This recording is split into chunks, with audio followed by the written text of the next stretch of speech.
please just put yourself on mute. Jeanette, would you mind hitting record?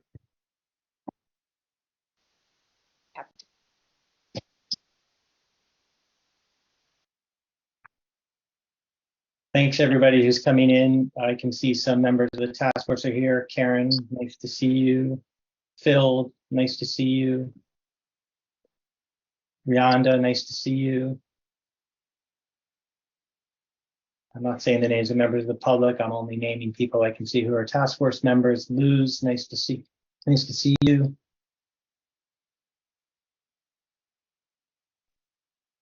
Orlando, nice to see you.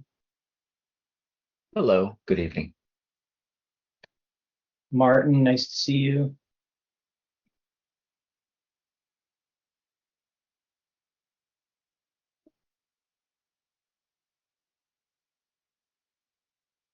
All right, we're just gonna wait one more minute because I think we have a good number of task force members on and obviously want to use the full amount of time.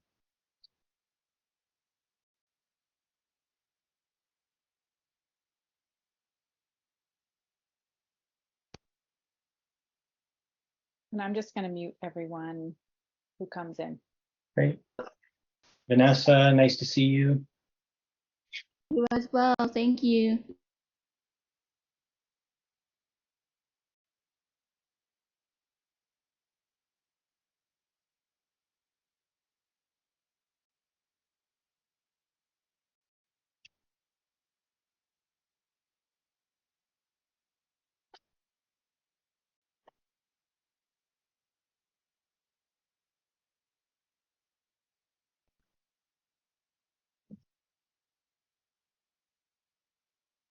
Ambar, nice to see you.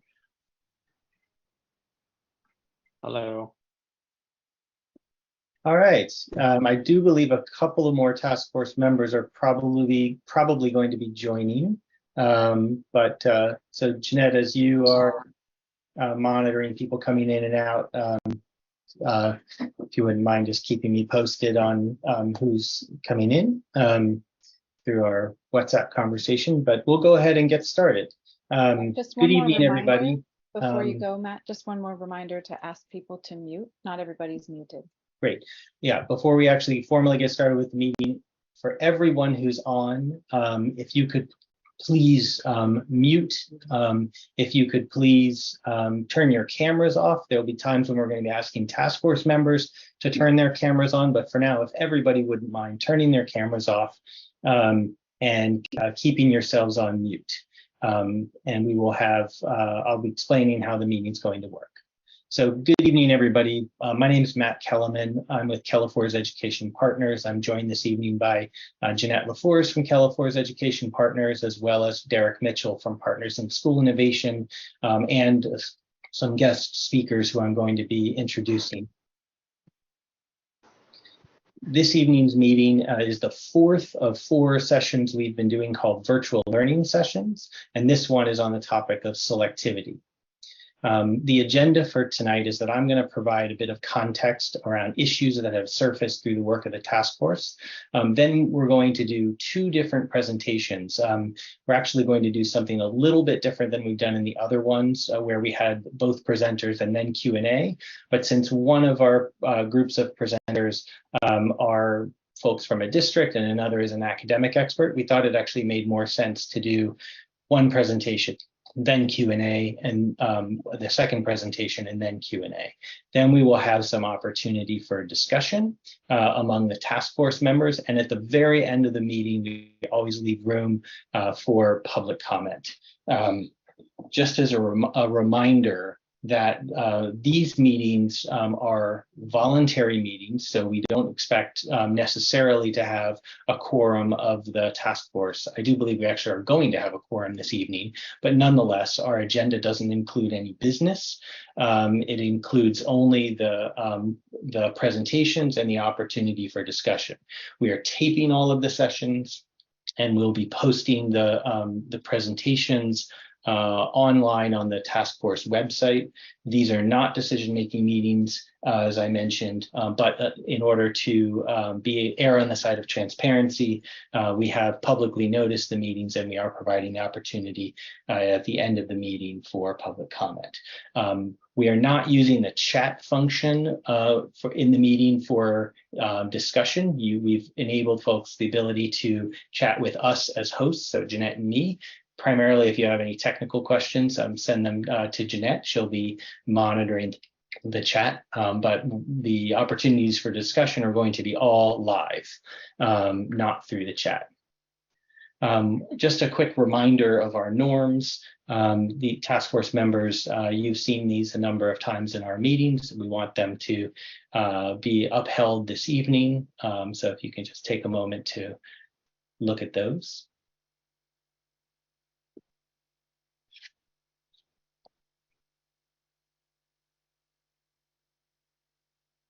Great.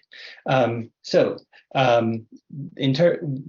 task force has been meeting over the course of the last year, went through a rather extensive process to examine issues of what's happening in San Francisco Unified. That culminated in a report called the Looking at Student Journeys report. And in that report and in the conversation that led to it, there were a number of themes that have emerged for areas of discussion. They range from student agency to a need to attend to issues around advising, a focus on equitable access that students have to programs, the need to focus on more consistent implementation of deeper learning practices, more attention to supporting English language learners and newcomer students, focusing on the need for students to have more real-world experience in their high school learning, aligning teaching resources around the needs of the most high-need students in the district, as well as other related issues of teaching, and meeting basic needs of students in terms of their mental health, their physical and emotional safety, and their sense of inclusion and freedom from discrimination in schools. We also had a campaign, a community listening campaign, and the additional theme that really came up through that process was the need to focus on improving information available to families about high school options. So through some further discussion of the task force, as they moved from that set of issues to now moving toward recommendations, the guidance we got from the superintendent was to really pay attention to three things to guide recommendations. One is to ensure that recommendations are aligned with the district's goal for high schools, which is that more students graduate career and college ready, according to the California Department of Education's definition of career and college readiness. The second thing that he asked us to pay attention to was paying attention to the needs and supports for students who are and have historically been furthest from opportunity in the school district. And thirdly, that there are resources available, that we tend to the resources that the district has available in terms of budget, staffing, and facilities to ensure that we're best aligning those resources with the career and college readiness goals, particularly in a very constrained resource time. Through some conversation with the task force, we collectively identified 4 areas to, now that we've studied what's happening within the district, what do we want to learn from the broader field? So we've had 3 of those sessions. One was focused on advising, one was focused on deeper learning, one was focused on what we call pathways, career-focused and interest-focused pathways, and this one is focused on selectivity, which are the system-level practices to employ selective criteria in high school admissions, exploring both the purposes and the critique of such criteria. For today's session, we brought in some experts who I'll be introducing. The district leader experts that we've brought in from Long Beach Unified School District, we've asked them to, based on the Looking at Student Journeys report findings, to share with us the practices in their district that we might consider as we review our own practices related to admission to high school. So we basically asked them to share what they do and give task force an opportunity to reflect on what another school district in California does related to admissions to high school. And then we've asked Sean Corcoran from Vanderbilt University to be here to talk about what does the research tell us about the relationship between selective admissions practices, school enrollment diversity, and educational outcomes from different groups of students, and to support the task force in thinking about what practices and policies from other districts SFUSD might consider. As I mentioned, after each of these presentations, we're going to have an opportunity for Q&A. Going back, one thing I wanted to mention back on the agenda, we do have an opportunity at all of our meetings for public comment. We reserve about 10 to 15 minutes for that. We do have a very busy agenda, and these are virtual learning sessions. They are not primarily opportunities for public comment. We make some room for that, but since there are I can see a large number of participants on the meeting, we do not have the expectation that we will have a long period of time for public comment. It will be about the last 15 minutes. So we'll talk about that when we get to it, and there will be other opportunities for public comment before the task force finalizes any recommendations. So now going forward, let me introduce our two presenters. So Dr. Lucy Salazar is the director of the Office of Equity and Engagement and Partnerships in the Long Beach Unified School District. She has had a long career in Long Beach, including being an award-winning principal, and the schools she's led have received important national and state awards as well. In her current role, she leads a team that's focused on integrating research-based practices that yield meaningful and inclusive parent-school partnerships, and she's responsible for the district's strategic planning process. Welcome, Dr. Salazar. Thank you so much for that introduction, Matt. And then before you start, let me introduce Stephanie, and then I'm going to turn it over to the both of you. Stephanie Heilig works as an administrator in the Equity Engagement and Partnerships Office, and she oversees the school choice and Parent University. Also a long career in Long Beach University. She is a teacher she's a nationally board certified teacher, which is an incredible achievement in and of itself. And she was Teacher of the Year for Long Beach Unified and the County of Los Angeles, which is no mean feat. Welcome, Stephanie. We're really excited to have you here as well. Thank you. I'm very happy to be here and honored to share our work at our district with everyone. Great. So I'm going to, at this point, I'm going to go on mute. I'm going to stop my video. You guys take one beat, and then turning it over to you and let me know when I need to advance slides. Thank you so much, Matt. All righty, so welcome everyone. Good to be here today and be able to share with you the good work that we have been engaging with, Stephanie and I, over the last 3 years. And so we're here today, again, so we're just thankful for the invitation to share this work and to share with you some of our findings and what we have noticed with relation to trends within our own district, in the hopes that it could help this task force as they develop a plan moving forward for their school district. So thank you, San Francisco. I would like to, again, pass it over to my colleague, Stephanie Heilig, who really is the one that is leading a lot of this great work, ensuring that our choice process within our district is one that provides equitable access to our school sites, our pathways, and our programs within Long Beach Unified. So I'd like to hand it over to Stephanie. All right, thank you, Dr. Salazar. If we can go to the next slide, I'll introduce you to our school choice process and go over some of what we do, and happy to answer questions after we get toward the end.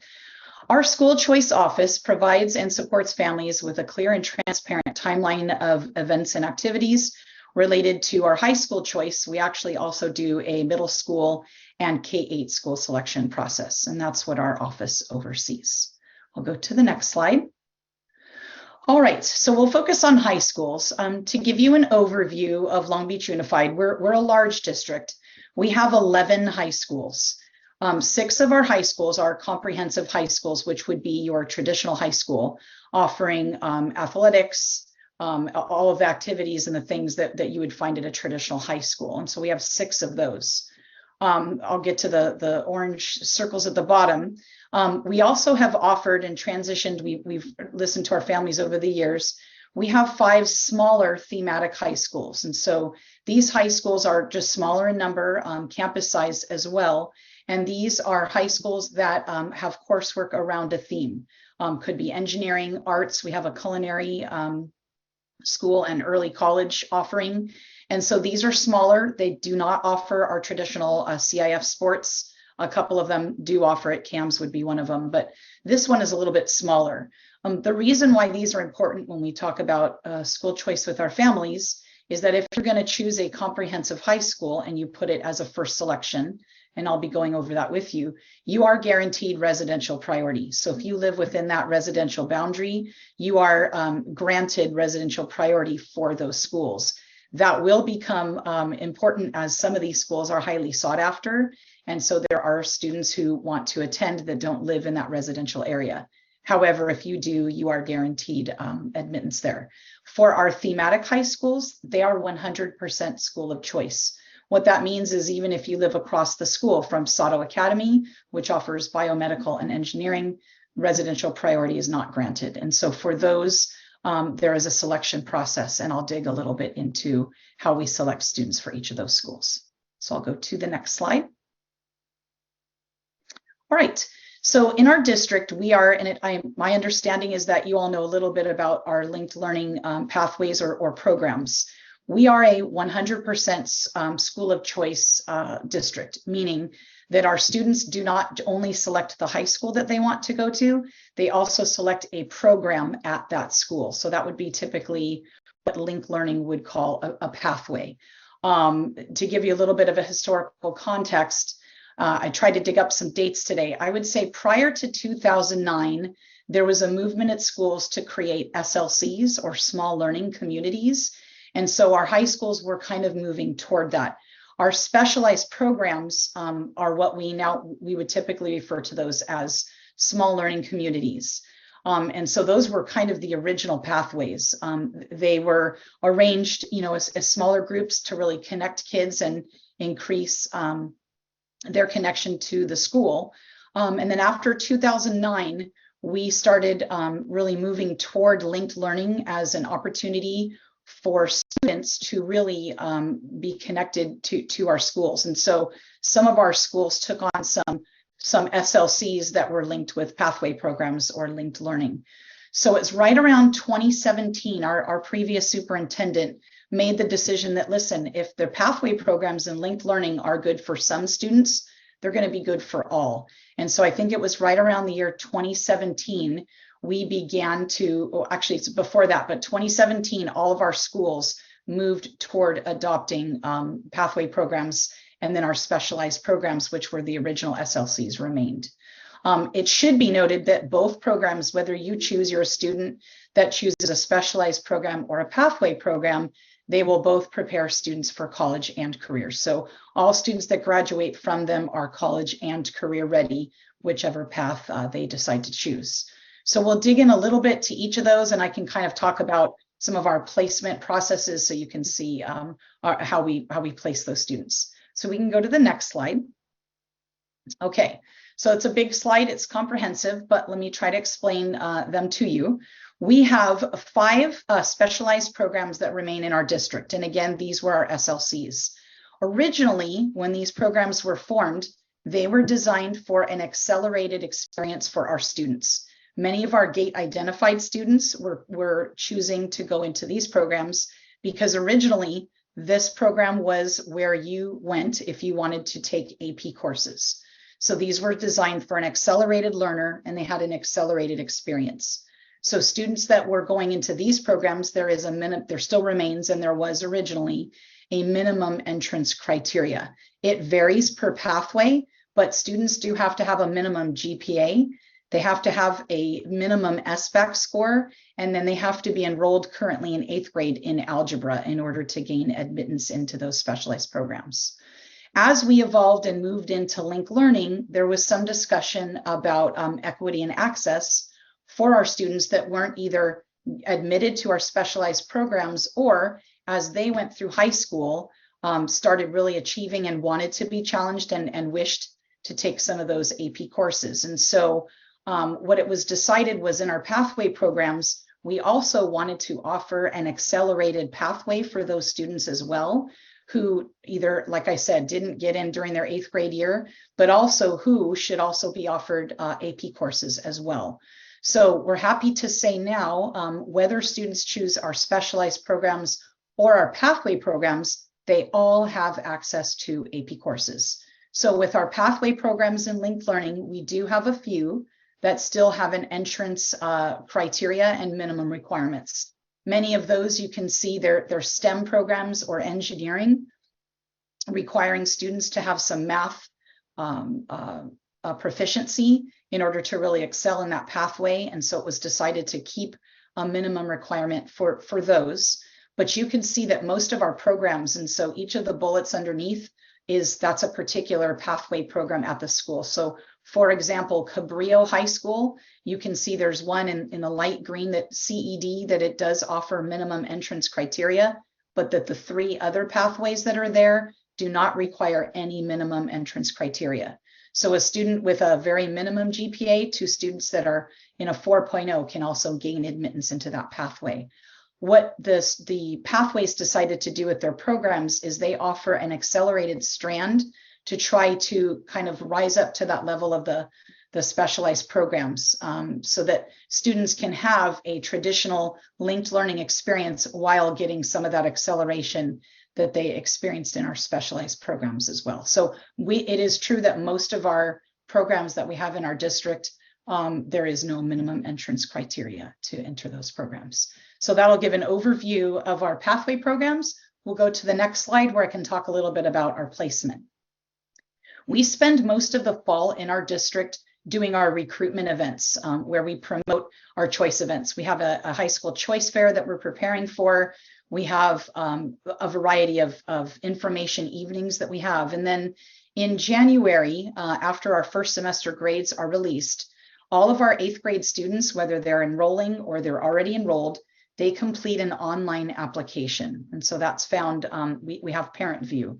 And so a parent going in selects, they go through a number of steps. This is the screen that I wanted to share with you. They will select 4 programs or pathways. They do not have to select them all at their residential school. They can, but they can select any pathway that they choose. And then they rank their choices. And so on this screen here, it populates above so you can see where they would put that in. When they complete the application, the first selection that they make must be at their school of residence, and it has to be a program that isn't connected to a GPA at all. So we refer to that as the default pathway. So really that 4th selection for many students is kind of your default or your forced selection if you do fall out of your top 3 selections. So we do, and I did mention that students would be given residential priority. That happens only when they select a program as their first choice. And so our role in my office is to really ensure that we have a process that places as many students in their first choice as possible. If we go to the next slide, I enlarged this a little bit so that you could see a picture of that. This would be the screen above this, and it does contain some specific information for the students, and so I whited that out. But a student is eligible on our screen for any pathway or program that is in blue. So the royal blue is a selection that they can choose. Anything that would be grayed out, and you can see here we marked 2 of them, that would be Quest and Wave. For those 2, that would simply mean that the data that our district holds does not show that a student is eligible to choose that particular pathway. So it's already chosen for them as they begin to populate their screen. And then the screen above, you can see rank number 4 right now is Lakewood High School. So for this student, that is their default pathway. That does tell us that is the pathway, the school of residence for that student. And that's going to be their first choice, although they're free to, they can keep it as a first choice, but they're welcome to change that to the 4th choice if that's a school, if they don't want to attend their residential school and they're hoping to get another school. So they have the opportunity to re-rank those selections as needed. We'll go to the next slide. So this is similar to what it looks like here. If we're using the example, first of all, it asks student or parent to confirm. In this case here, I can tell that the student they had to pick Lakewood High School because they lived there. They're putting it fourth. And so I know in our office, this is a student who really does not want to attend Lakewood High School. They had to pick it because they lived there, but this is a student who would rather attend in this particular order, Poly High School, the Pac Rim pathway, Millikan High School going to SEGA, which is software engineering and gaming, or Cabrillo going into computer and media animation. So Pac Rim is a business kind of pathway with some technology. I can see the theme here, but this student is really choosing not to go to Lakewood High School if they can help it. So the way that our system works is it will first of all populate everybody. If this student was a resident of Poly High School, that student would be placed first above all else. This student isn't a resident, so they would have to look at the likelihood, the chances. Every pathway is a little different with percentages, but in this particular case, this student likely, given our numbers, probably would not be awarded Poly High School in the Pac Rim pathway. It's one of our more requested pathways and high schools. So then if it wouldn't go to number one, the system immediately goes to selection number 2. So in this case, it would be Millikan High School for their SEGA program, software engineering and gaming. What I know to be true about this particular high school, this is also a really popular pathway and program at the school. Most likely this student, because they're not a resident, and again, they're not putting that down, they didn't put it first choice, would probably go to their 3rd selection, which is Cabrillo High School, their computer and media animation pathway. That one would remain space. So this student most likely would be awarded his or her 3rd selection. So our system goes through and they go through subsequent selections until placement is made. So that's the way that a student is placed into pathways in our district. So we'll go ahead and go to the next slide. What we tend to do at the end of each of our years, I've been in the role 3 years, we take a look at our placement rates. And I know in previous years, we really valued that first choice selection. And it's great. I mean, we always like it when a student gets their first selection. We usually don't hear from the parents. We are happy. We're glad that they get it. While we recognize our first choice selections dipped a little bit this year, because we have a variety of things. The first thing is the availability in that pathway program is a consideration that we need to take advantage of. The high school office will tell us the number of seats that are available in a particular program. And then it also depends on the number of students that apply for that same program and pathway. So in some cases, especially if it's not a residential school, it would be a randomized lottery for remaining spaces. So after the residents are placed, anybody else that remains, it's a randomized lottery to place the remaining students there. So this year, what we did see was there are particular programs that are really popular that continue to remain, as high selections for a lot of those students. What we can see, and this is something we do consider, I think you remember I mentioned, often students will take their school of residence if it's not where they wish to attend and place it as a 4th choice or even a 3rd choice. We're proud to say that while we know our first choice percentages went down, fewer students were actually relegated to go to their school of residence. And so we're proud of that. It's just kind of a natural balance of numbers. As we want to give students more selection, the first choice numbers will have to kind of balance out a little bit, trying to lower and reduce that 4th choice selection. So that's something our office looks at, and we really look at some of our ways that we can improve some of that information. And I will turn it over, if we can go to the next slide. Dr. Salazar is going to explain a little bit of how we dig into our data and how we analyze some of our placement practices. Thank you, Stephanie. It's always so good to hear how we and how you, especially Stephanie, you're so involved in the process, especially at a time when kids are trying to transition from middle school to high school. It's such an important part, and we really try to be here for our families and our community. And so we thought it would be useful for today to just take a look at some data. It's not a comprehensive set of data, but it is data that really speaks to, so what is the impact at particular schools? So if we could take a look at the next slide. We've been really curious about what has been the trend in our district when it comes to first choice selection. So here we have for you what has been happening over the last 5 years with relation to first choice. So for example, we see that in 2018-19, 14.7% of the students as a first choice selected a specialized program. Whereas this last year that we've completed, it was about 10 to almost 11% of the students. And so there's a small shift in the first choice election, and of course that gets offset by the first choice of a pathway. And we can make many conjectures and inferences about that, but we do know that there's a little bit less than 4% shift in selection around specialized programs. So if we can go to the next slide, please.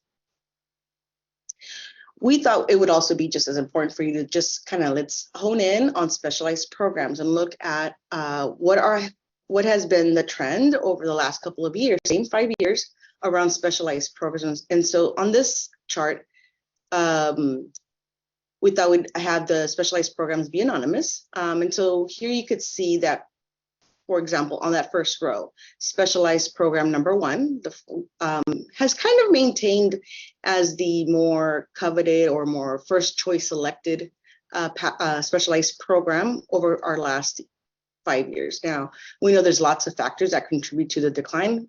Our district is not different than many districts where they have a declining enrollment. So that's why we see a big decline overall in numbers.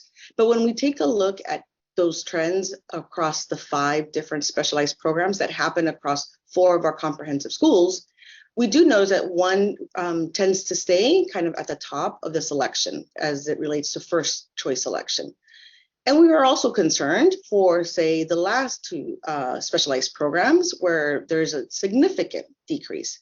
And so we dug into that and stayed curious around that. And we also know that there has been a lot of changes within our master schedule at comprehensive schools, where, as Stephanie made referenced earlier, that specialized programs are no longer the only pathway or the only program that is offering AP courses. And so through our pathways, students are able to enroll in AP courses. So that may be one of the reasons. But let's take a look at the next slide. And so on this slide, taking a look at demographics. So what has been the impact across schools, right? And so for today, we have 2 schools that we're highlighting, specifically their demographic data. So at this high school, it has 4 different pathways and 2 specialized programs.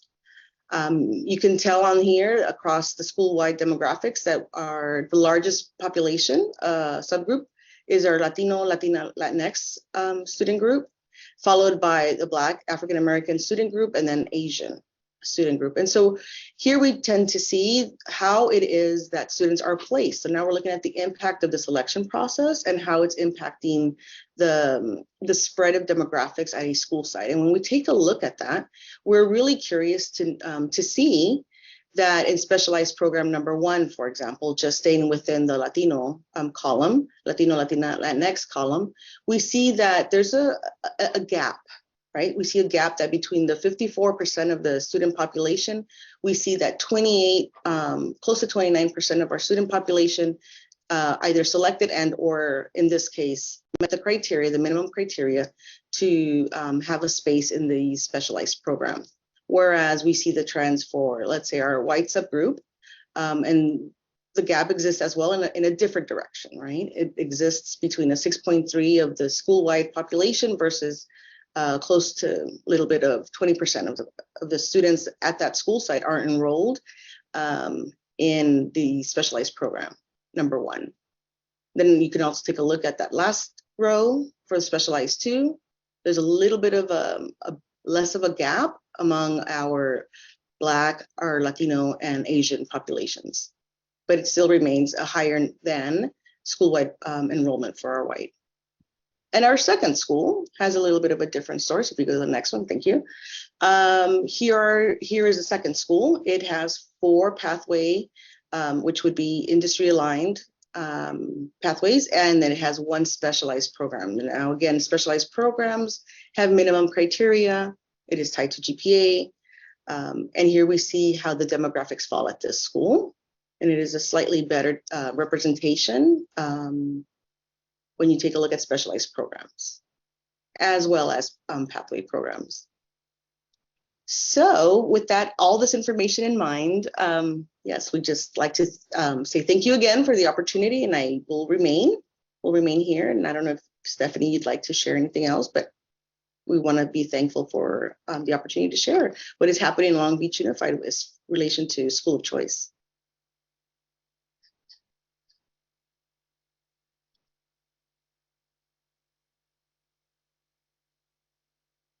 Thank you so much. I am going to, I'm trying to talk and also start my video and do all those technical things as well. Thank you very, very much for that presentation. Before I turn it over, can you, Dr. Salazar, just say, or either of you really, because Stephanie, you might want to weigh in on this too, say just a little bit more about the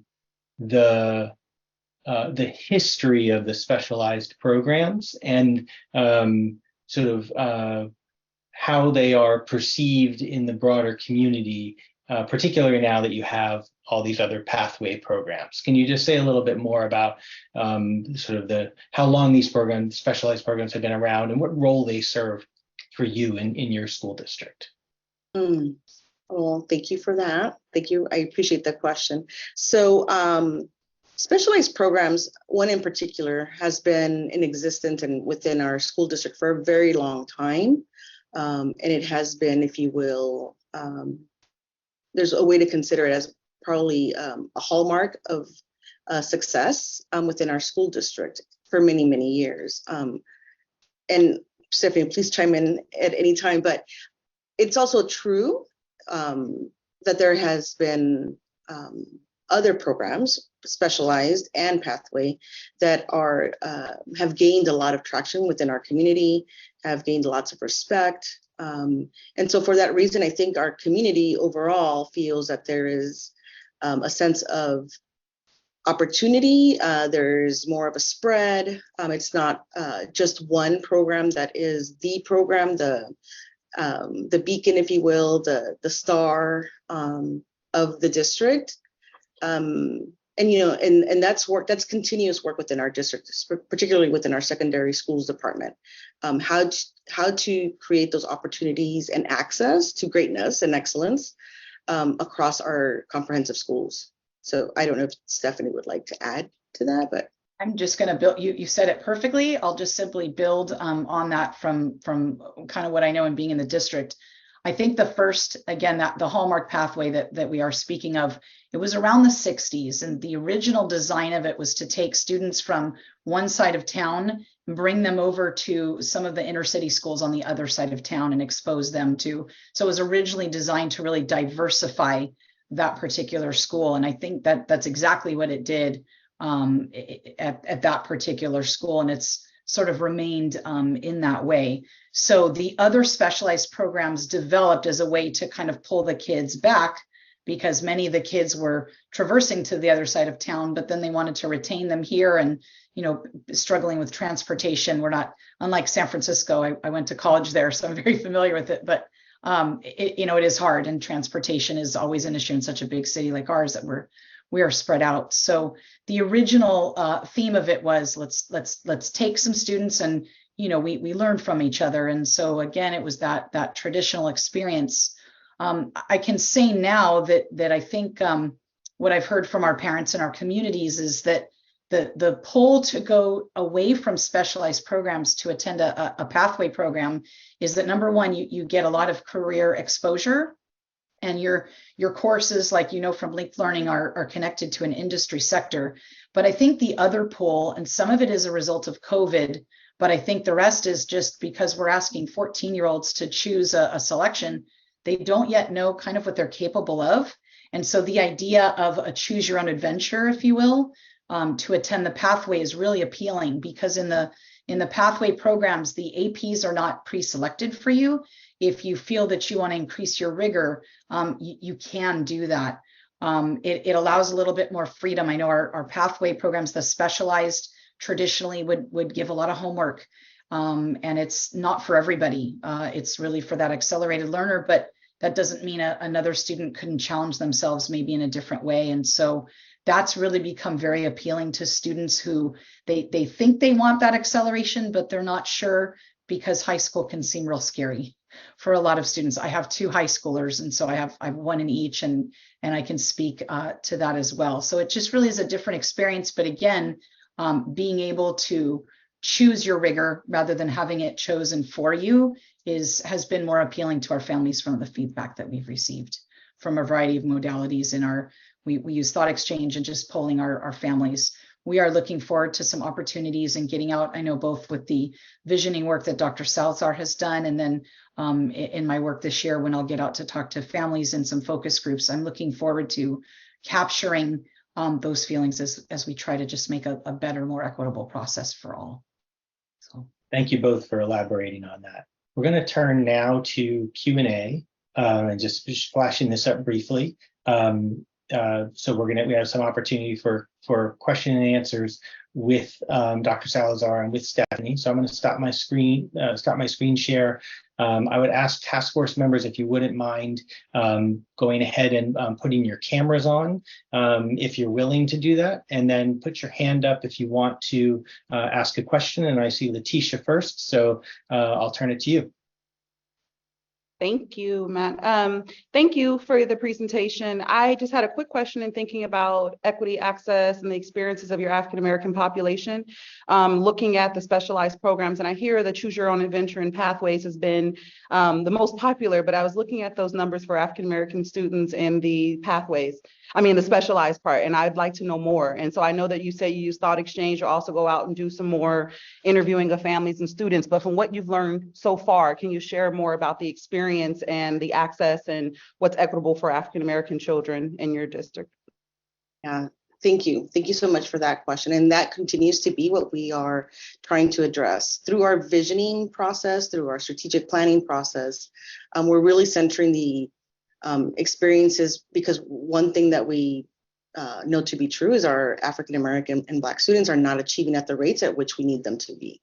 And so it's causing us to kind of pause and take a look at all our systems, particularly this system in and of itself as well, and taking a look at, so like you mentioned in that particular specialized program where they are 14.5% of the school, and they are only represented by 6.5% in a specialized program, then what is amiss? We're not, there's room for growth. And of course, a lot of internal reflection has to happen to make sure that these numbers are being representative of our student populations, not only within a school, but also across our district, and making sure that there are, and I'll speak specifically because you asked the question around our Black students, and as we center them within our district, then we will through the strategic planning process, we are looking at all of it. So not just this process, but also academics, and through our curriculum and professional development office, what needs to shift there as well. So it's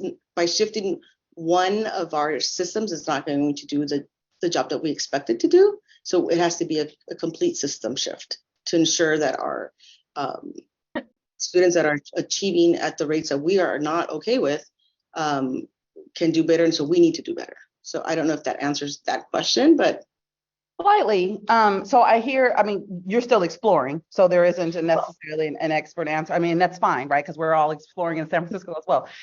So you're still exploring on what it takes to make sure that our children are able to meet that level of rigor. But I was curious about the student experience. And so what have they told you? What have your families, what have your community, Black specifically, told you about access to these specialized programs, or lack thereof, or the interest, or what are the barriers to getting into such a program? Yeah, so we have heard from families, particularly our Black families and students. And so so here's what we've heard from students in particular. Some of them feel isolated through their small representation of Black students within these programs. And we want students to feel like they're valued, seen, and heard. And And that goes both ways. That goes because there's not a lot of, I'll just say that, staff that represents our students. We all say at one school, there is one Black teacher in the specialized program, and she teaches math. And she feels isolated as well. And so we just have to be really honest about efforts for retention and recruitment of teaching staff. Again, that going back to that, what I said earlier about it's a system effort. There has to be a system shift, right? And so recognizing that students are feeling isolated, staff is feeling isolated, we have to do better. So that has been the experience from some of our students. I mean, the rigor in these specialized programs is amazing. I mean, it gets them to huge, it opens a gate and door, big wide doors for post-secondary, post-high school opportunities. And that's great for those students that go through the program. But we have had students, I mean, we're here to be quite honest and candid, and we have had students that a challenge, particularly students that are, students of color, particularly Black students that are like, this is really hard work. And it's great, but I don't know if I can do this. And so they begin to second guess. So that sense of belonging, that sense of agency that you referred to earlier in your opening, as part of the work that this task force has done, is really impacting our students. And so, it's a concern for us, a genuine concern for us. Thank you. I just thank you for elevating that. And one thing I have to say is that all kids can do hard things, right? So Black kids can do hard things too. And I know that's not what was meant. But there are other factors that go into it, like sense of belonging. So if I can see myself represented in curriculum, see myself represented in this space, and then maybe what I'm able to bring in, the rigor that I'm able to take on, or the achievement. But I do appreciate you for acknowledging that and for telling me what the Black kids are saying in your district. So thank you. And there's more work to be done in our district. So yeah. Thank you, Letitia. Other task force members?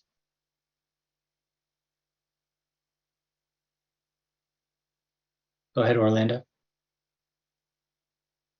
Okay, so first, I'm not sure if I've got a lot of questions, Matt, so I don't know what we'll do, maybe offline, maybe we send them to you, but I'm going to try to figure out what's my most maybe pressing question for right now. I'll start with one, and they're kind of related. So thank you, first of all, for the presentation. This is very helpful. We've heard a lot about Long Beach. So the question I have is in terms of the specialized programs and the minimum criteria, whether that's the residentials and whatnot, has there been pressure or discussion or just experimentation of lessening or dropping the minimum criteria to see how that might affect either access / fairness / achievement? Just wondering, and maybe related to that, if I'm just better understanding the program. Right now, it sounds like those who are closest to the school, residential wise, in terms of boundaries, they might have better access. So possibly if they're in a better neighborhood or they can afford a better school, neighborhood, and house, which then addresses kind of the access questions. I don't know if that makes sense. Residential seems like the first choice, which means that they might have a higher possibility to get into that specialized program, possibly reducing the fairness or equity aspect to some. So that's the first clarity of the program. And then the second about the minimum criteria after they get into that school. Hopefully that makes sense. Dr. Salazar, you want me to take that one? Go ahead. Perfect. So to answer your first question, the minimum criteria is kind of developed in collaboration with our high school office. And so we really rely on them to work with us. We pull some data. So they do talk about what those minimum requirements will be every year. There was some discussion, and there has been, and it should be noted that a few of the specialized programs did decide to reduce their minimum criteria based on a number of factors. One, it would be enrollment. The other discussion came up obviously during the pandemic, when we know that not everybody's experience of learning was the same, and we definitely saw some gaps in learning.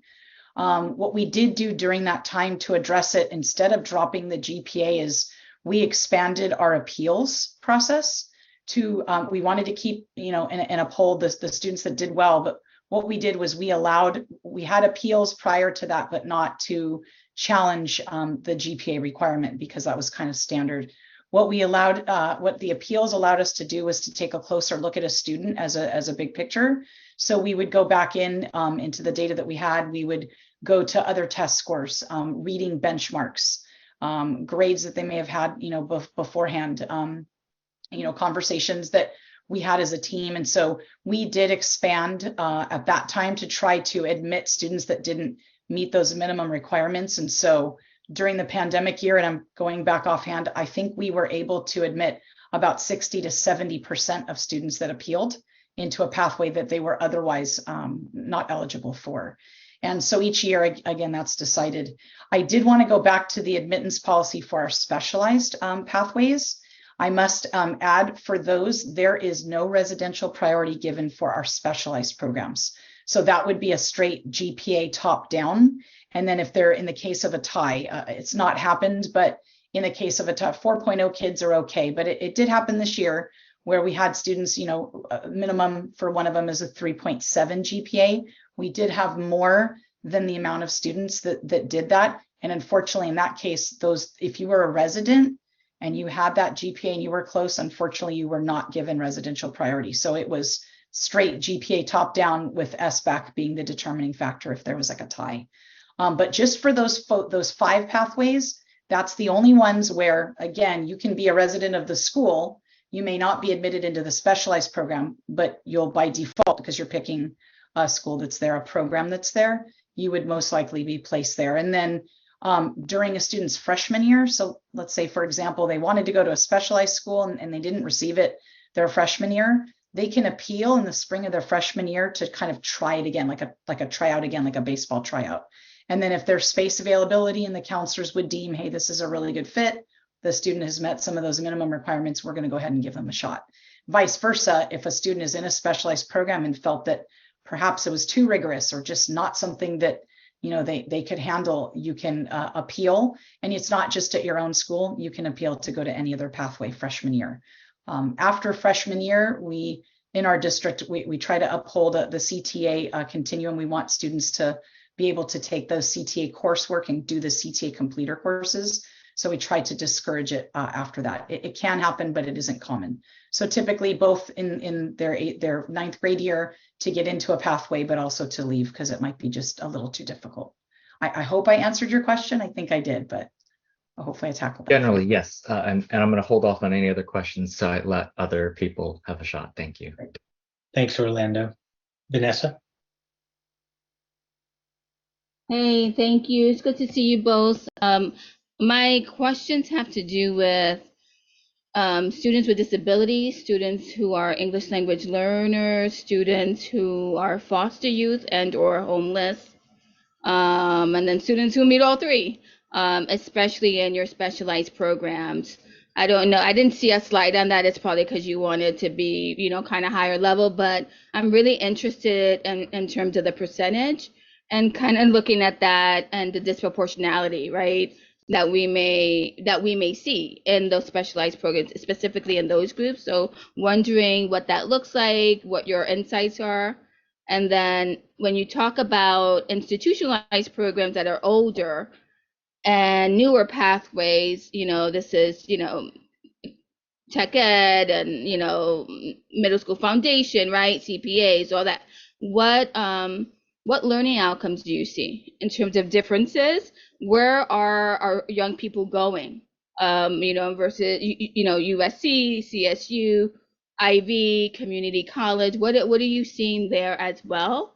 And then how do you all factor in acceleration in both of the models, right? So like, what is some of the practices I think you guys are working with your high school office, and I know you have a very strong linked learning approach. So I'm interested in understanding the acceleration piece, because I think in both models, acceleration is happening in terms of a standards of practice, and just wanted to see what your take was on that. Thank you. Okay, I think Stephanie, because she in her work in preparing for the process leading up to it, and she can speak more to this. There's a lot of collaboration across departments. So while our work really relies in the process, it's fed in by a lot of conversations with the high school teams. And so I'll just say that, because I think it's important for this audience to know that, but we did get to see some of the work or some of the results that you are asking about. So I'll let Stephanie speak to that. Sure. Thank you, Dr. Salazar. And hi, Vanessa. I'll try to, I think you had 3 points to your question. So I took down notes as you were speaking. So the first, we are happy to say our special ed department will place all of our students that are identified as SPED. So we have MS. Those students are free to choose pathways as everybody else is. So some of our schools offer a program. For example, a student that's mild to moderate would have to be able to be placed in a mild to moderate class. Not every school will offer that. So what the SPED office does with those students is it really tries to place a student where that program exists and then honor what they've chosen and selected. So our special ed students, they go through school of choice as everyone else does. And so we get a list from our SPED office to say the student's going to be at this school because the school will offer the program. Here are their selected pathways at the school. So this year, I think it was close to about 95% of the students got their first choice. And these we're talking about special ed students. The few that didn't, again, it's sometimes it's a transportation issue. A parent is free to decide that they want to decline the transportation offered and they want to enter their school of choice. So they can do that too, but there's a lot of factors that go into that. I would have to pull data to see if we have foster and SPED and EL students to answer all of that, but I think I answered that part. Our foster youth are placed, we have a process where we try to identify them, and then obviously they're placed at the closest place of residency, again, given that there's space availability. So caregivers, it's not just parents that can complete the school of choice application. It can be a caregiver, it can be a foster parent. And so we've really tried to reach out to those students. I don't have the data with me, but I can tell you we've had the highest rates of completion on our application this year than ever before. So we had almost a 96% completion rate, as opposed before where we didn't have as many. And if a student didn't fill out a school of choice application, they're usually relegated to their school of residence or they're placed on overflow. So we targeted those groups, trying to eliminate students that weren't currently enrolled. And then obviously in our outreach efforts, we called families and tried to have them complete that application. As far as the acceleration, and again, I think I mentioned it, no matter what pathway you're in or program, APs are a way to get acceleration. So a student can do that. They're placed in honors courses. But we also have an option for a student to enroll concurrently in Long Beach City College. And so they can take dual enrollment courses that offer a variety of courses that can challenge them or offer some kind of enhancement or enrichment courses for a student that needs that challenge. And so we have that both. I can tell you there's conversations now around, now that we have all these requirements, looking at what the UC system is requiring, or rather not. We know what they're doing with SATs and ACTs and also our Cal State system. So we're having conversations around that. Would it be wise to push students into taking AP courses when some schools are not honoring AP courses as part of their requirement? So we're having those conversations with our high school office. And I know that our career pathways office is talking about how do we best align. We have kind of a fluid process. It's not completely set in stone, but those are things we do in to try to meet the needs of our university systems as we get more information. As we know better, we do better. So I think I've answered most of your questions. I hope I did. You did. That's great. Thanks, Steph. Nice to see you. You're welcome. Martin. Hello, thank you very much for coming tonight and speaking to us. So I have kind of a two-parter. Thank you, Vanessa, for asking that. Now I have a two-parter instead of a three-parter. Number one, where do LGBTQ plus students fall into this belonging scale and specialized pathway program? Do you have any data on that? And number two, you mentioned 8th grade algebra as one of those delimiters. Are all your 8th graders offered that? Can students take an alternative class, or is it required? Just wanted to ask that question. Okay, no, I appreciate that.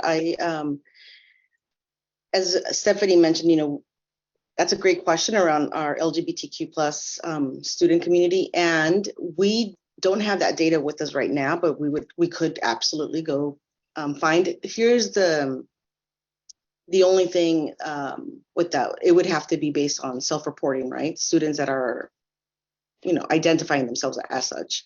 But that would be something that we would have to go back and look into. With that said, at each of our high school campuses and middle school campuses, we have what we call wellness centers, and they're fully staffed centers where students self-refer for a variety of reasons. And I'm saying this to say that we try to create as many safe spaces for students on our campuses so that if they are in any need, they have a place to come. Our superintendent, well, let me back up for a minute, because you asked us a question around sense of belonging, and I feel like I want to say more about that. Every year we have what we call a pulse survey, and it's targeted questions, crafted questions that we use 3 times a year, and we ask our 3rd through 12th graders around sense of belonging, agency, and identity. And so in our district, our superintendent goes out to every one of our high schools and shares the results with student leaders, and not just ASB students. We purposely reach out to the different demographics within the schools. And there's a chat with them. They serve as a focus group. They inform her of what might be the reasons for the results, good or bad, right? Or less than stellar, let's just say. And so there's a lot of conversations where we're getting students' voice to share with us. And I'll say that LGBTQ plus students that are, again, identifying as such, are sharing their experiences. In relation to specialized programs or not, it's more about their sense of belonging overall at the school, and not so much around, as a student that identifies as LGBTQ, what's my experience in a specialized program or pathway otherwise. So I don't know if that answers your question, Martin. But I wanted to say that because I think it's super important of pairing and trying to create a culture of care and a holistic approach to. It's not just about academics, but we are also trying to address the SEL needs of our students. And we could say more about that, but I'll just let Stephanie see if she can speak to the 8th grade algebra requirement. Yeah, thank you, Dr. Salazar, and I'm glad we've uplifted that. Again, I have 2 high schoolers, and I think they have friends who have identified as LGBTQ, and they're wonderful and happy. I mean, it's not everybody, but I know the school that they're at. There's my daughter has a really good friend that is, and she's extremely happy. Algebra. A student in 8th grade can take another course of algebra. I know it would be to the secondary schools office to see how that is determined. There has been a push for our students to really enter algebra. There is a course called 8th grade math, and some students are able to take that. They then will be placed accordingly when they come into the high school. So we try, and especially for our people that are enrolling from outside of our district or are returning to our district, there really is a push for that algebra score, as we really try to increase our math scores. But there is a secondary course, although I would say most 8th graders are enrolled in 8th grade algebra. Langston, you get the last word. Hello, I'm Langston Montgomery. I'm a student at an SFUSD high school, and I had a question based on your selection process in Long Beach and the residential priority that is in some of the selection process. I know that in San Francisco, especially in my neighborhood, we have a large, there's not a ton of diversity in some neighborhoods. Like there's a predominant race in the neighborhood that I live in. And I just wanted to ask on how you guys keep diversity in a lot of those schools that have that residential priority. Because I know especially that it would be here, we'd have a lot of schools with 60 or 70% of one race potentially at a certain school if we had a similar style to our selection process. So I just wanted to ask on what would you do, like a recommendation for here, or either what you do in Long Beach to make sure that there's diversity in all your schools. Stephanie, do you want to speak to Sure. that? First of all, thank you for joining us, and I'm so happy to know. Urban Outfitters model. How was the size? Thank you. I am so pleased to know that students are on the panel, and so I want to acknowledge and uplift that. And so thank you for joining us, and your question is great, Langston. You know, one of the things I think the first thing that we've done, and I worked at a high school prior to having this particular role, and it was actually one of the high schools that we presented. The first thing is to call it out and just name it for what it is. And so I think with our leaders, I know when we worked at the high school, we had to look at it, and it was hard. And I think it was eye-opening and challenging and difficult.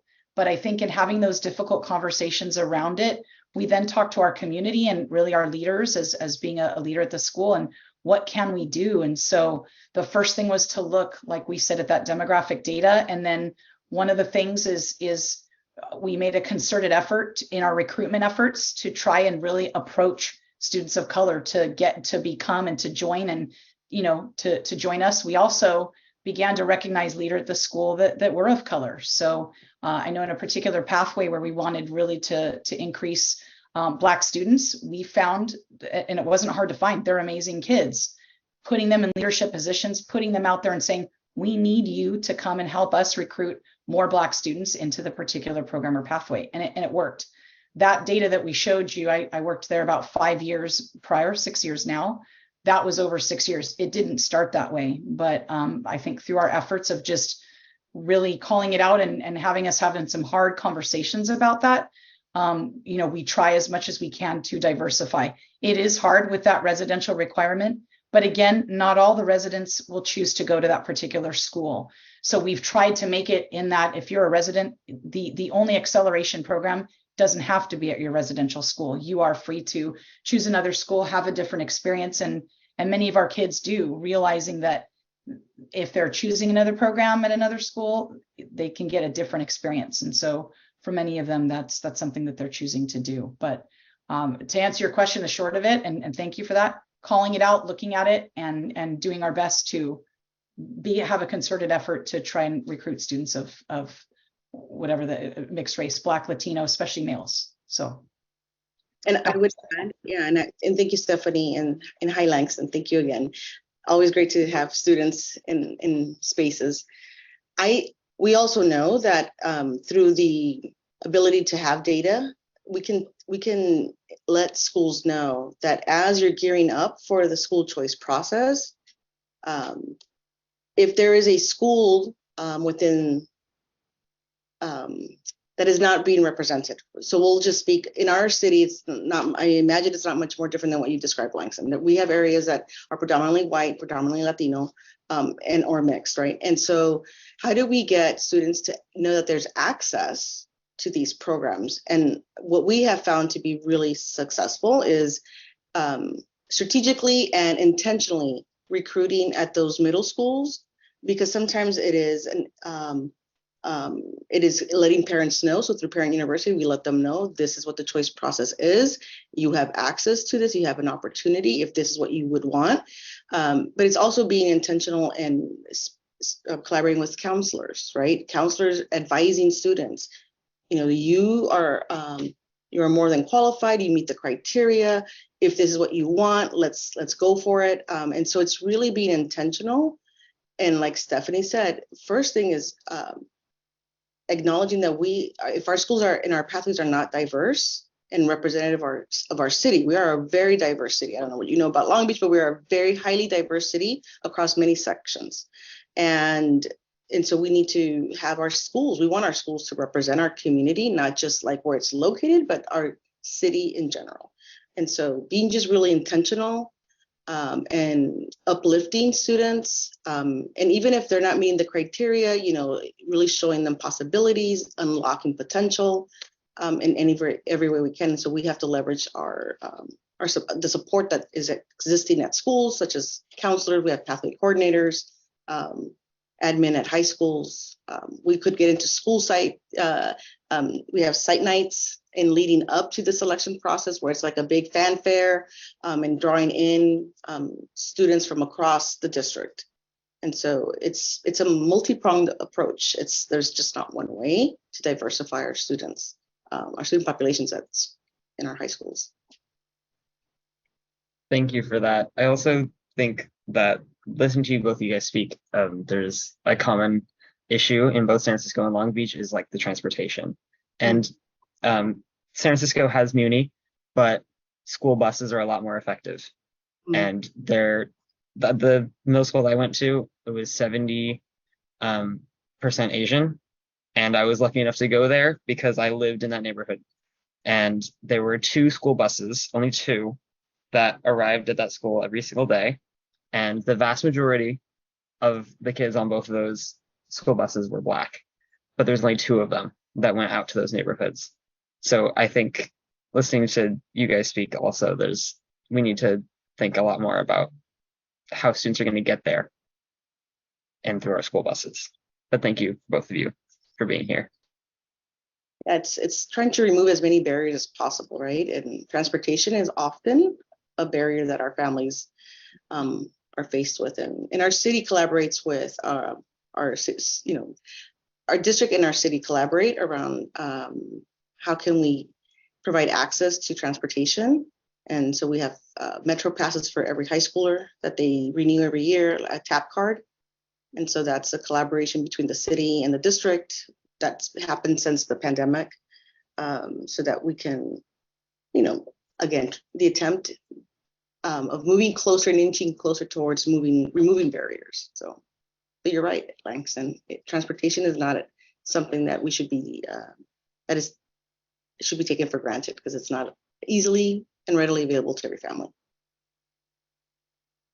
Dr. Salazar, Stephanie, thank you both very much for the presentation tonight, and thank you for the answers to questions. We've gone a bit over time with this segment, but I think we'll make it up in a discussion at the end.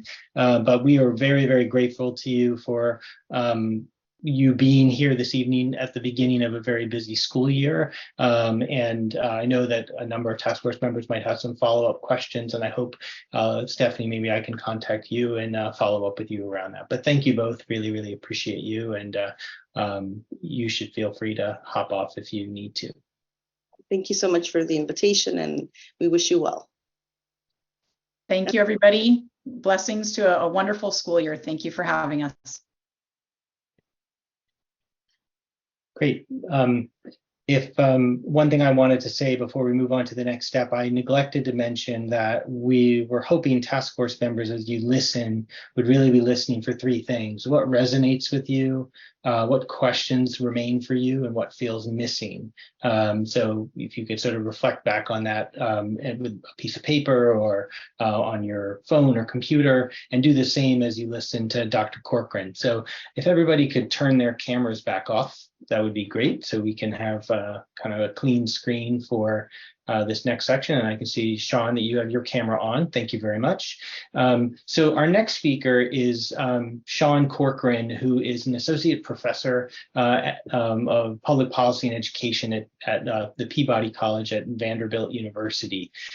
He is an expert in the area of teacher quality, equity in school funding, and school choice. He's examined the pipeline of admissions to specialized high schools in New York City, the effect that providing information to families and students has on equitable access to high quality schools, the role of counselors in high quality school admissions, and the extent of peer continuity in the middle to high school transition.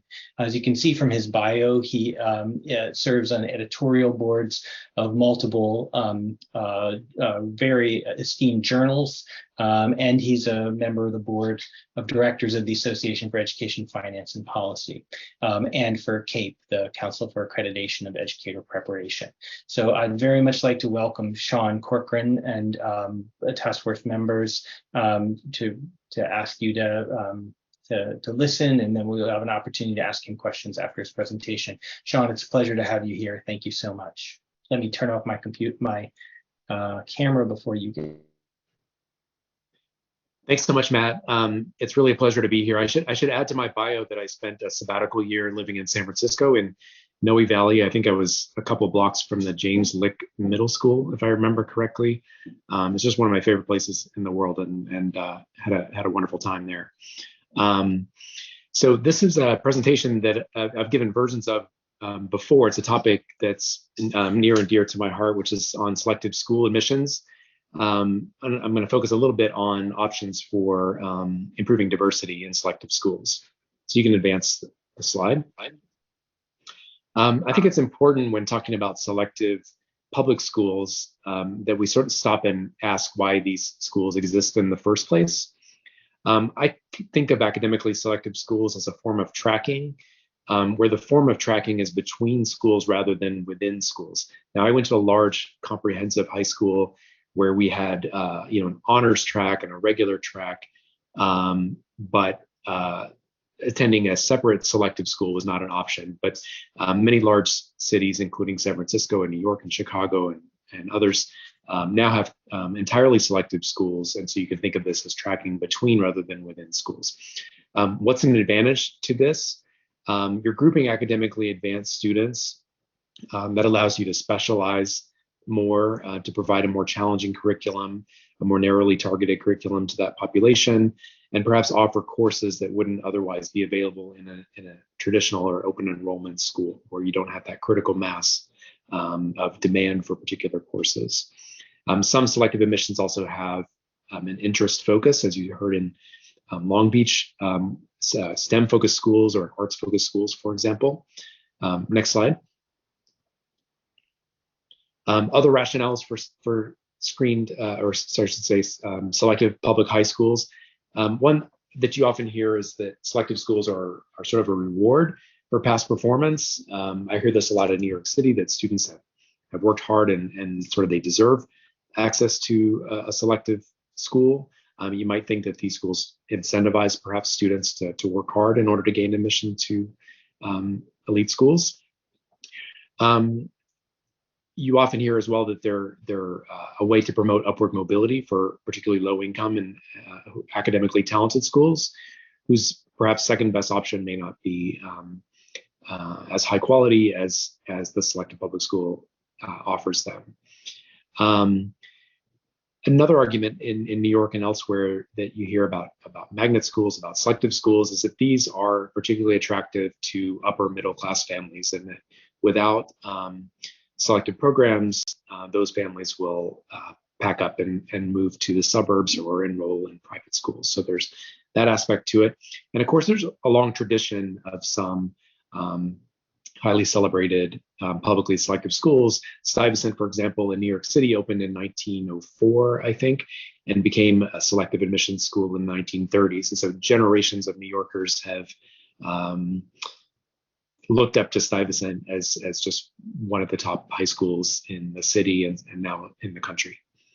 Okay, next slide. So when having discussions about selective high schools as a policy or as a practice in a school district, there's a lot of important questions to ask beyond just who gets in. One is just what do we get out of having selective high schools? Do these schools actually have a positive impact on student outcomes?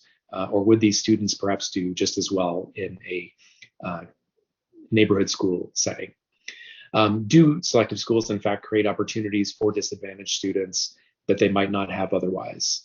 Do they incentivize students to work harder as they potentially may do? Do they attract and retain families in the public schools? So these are among the chief benefits that I can think of selective public schools. And I'll talk a little bit later about what we know from research on these questions. But there's also potential go back to costs. There's also potential costs of organizing into selective public schools. There's the argument that they promote segregation, either by race or by family income. They potentially divert resources from traditional public schools in the sense that they may create an uneven playing field for teachers or for course offerings. They also affect the overall peer environment at traditional public schools. So, admitting all of the top performing kids across the city into a selective high school means that they don't attend their traditional public school, and any benefits that their peers might obtain from these advanced students potentially goes away. Okay, now you can go forward. So to this big question about who, and again, I'll come back to the benefits and costs of selective schools in just a few minutes. But I wanted to spend the bulk of my time talking about the admissions process. So working from the assumption that selected public schools are something that we desire as a public school district, how should we admit students to those schools? What criteria should be used? How should spaces be allocated when there are more qualified students than seats? Okay. So these are four general principles that I think are important considerations when designing an admissions process for selective schools. One is academic fit. So to the extent that the selective school is offering a different or more challenging curriculum, or to the extent that the school offers courses within a niche or specialized interest area, then clearly students admitted to the school should align with those interests, and applicants should be adequately prepared for the curriculum that's being offered or have the potential to succeed. But a second criteria might be called return on investment. And this is the idea that some students may actually benefit more from the selective school than others. So there's research from college admissions and selective colleges that finds that disadvantaged students actually benefit more from selective colleges than more advantaged students. And that's in part because perhaps the second best option for those students is not the same as what their second best option might be for more advantaged students.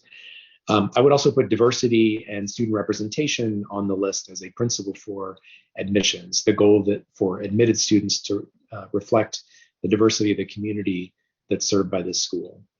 And then lastly, transparency. So, we can come up with 1,000 different ways of admitting students to selective schools, but ultimately the criteria should be transparent to applicants and should be as simple and objective as possible. Okay. So back to the question of diversity. So again, I would put diversity forward as an educational goal.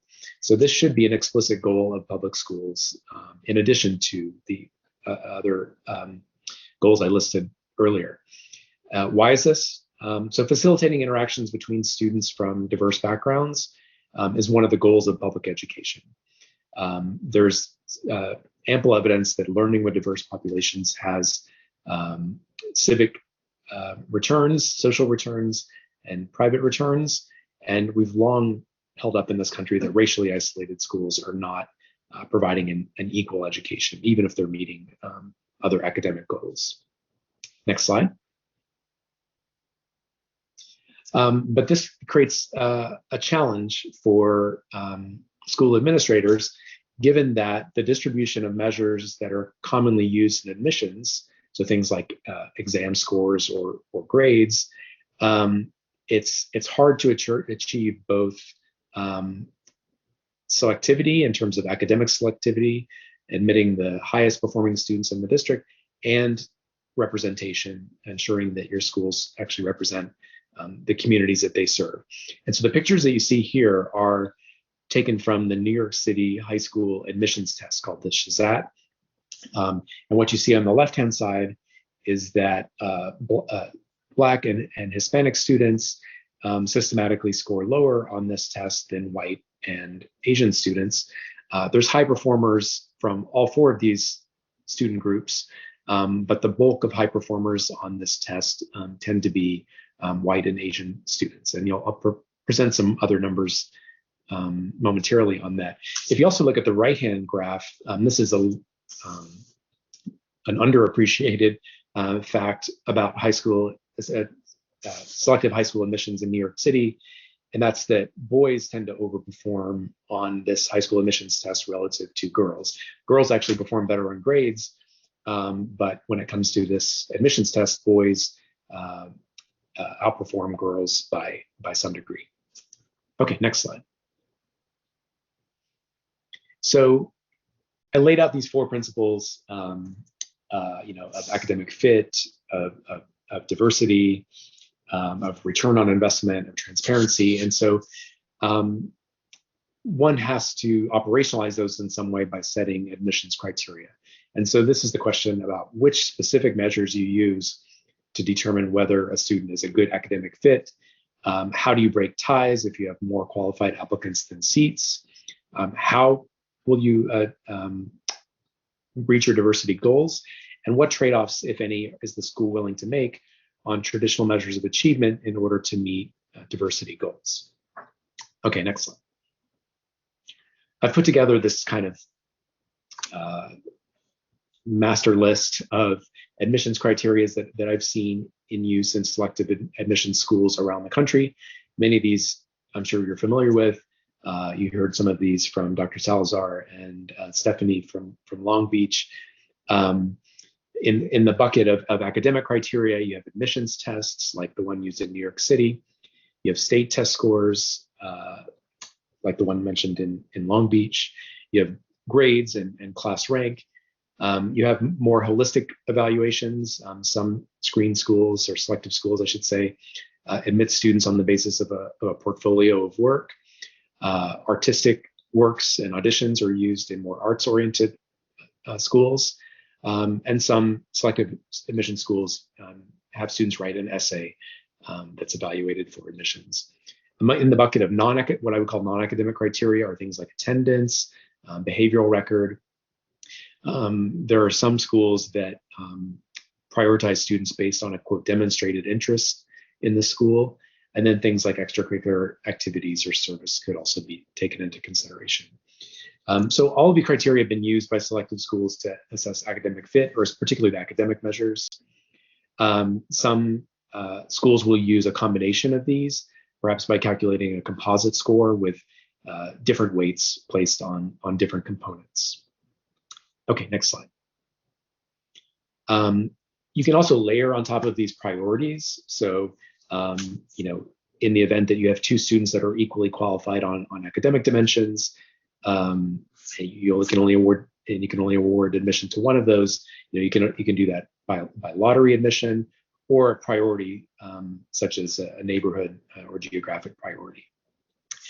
There's a movement now to incorporate socioeconomic indicators as well into selective schools admissions. And so you have a number of options here as well.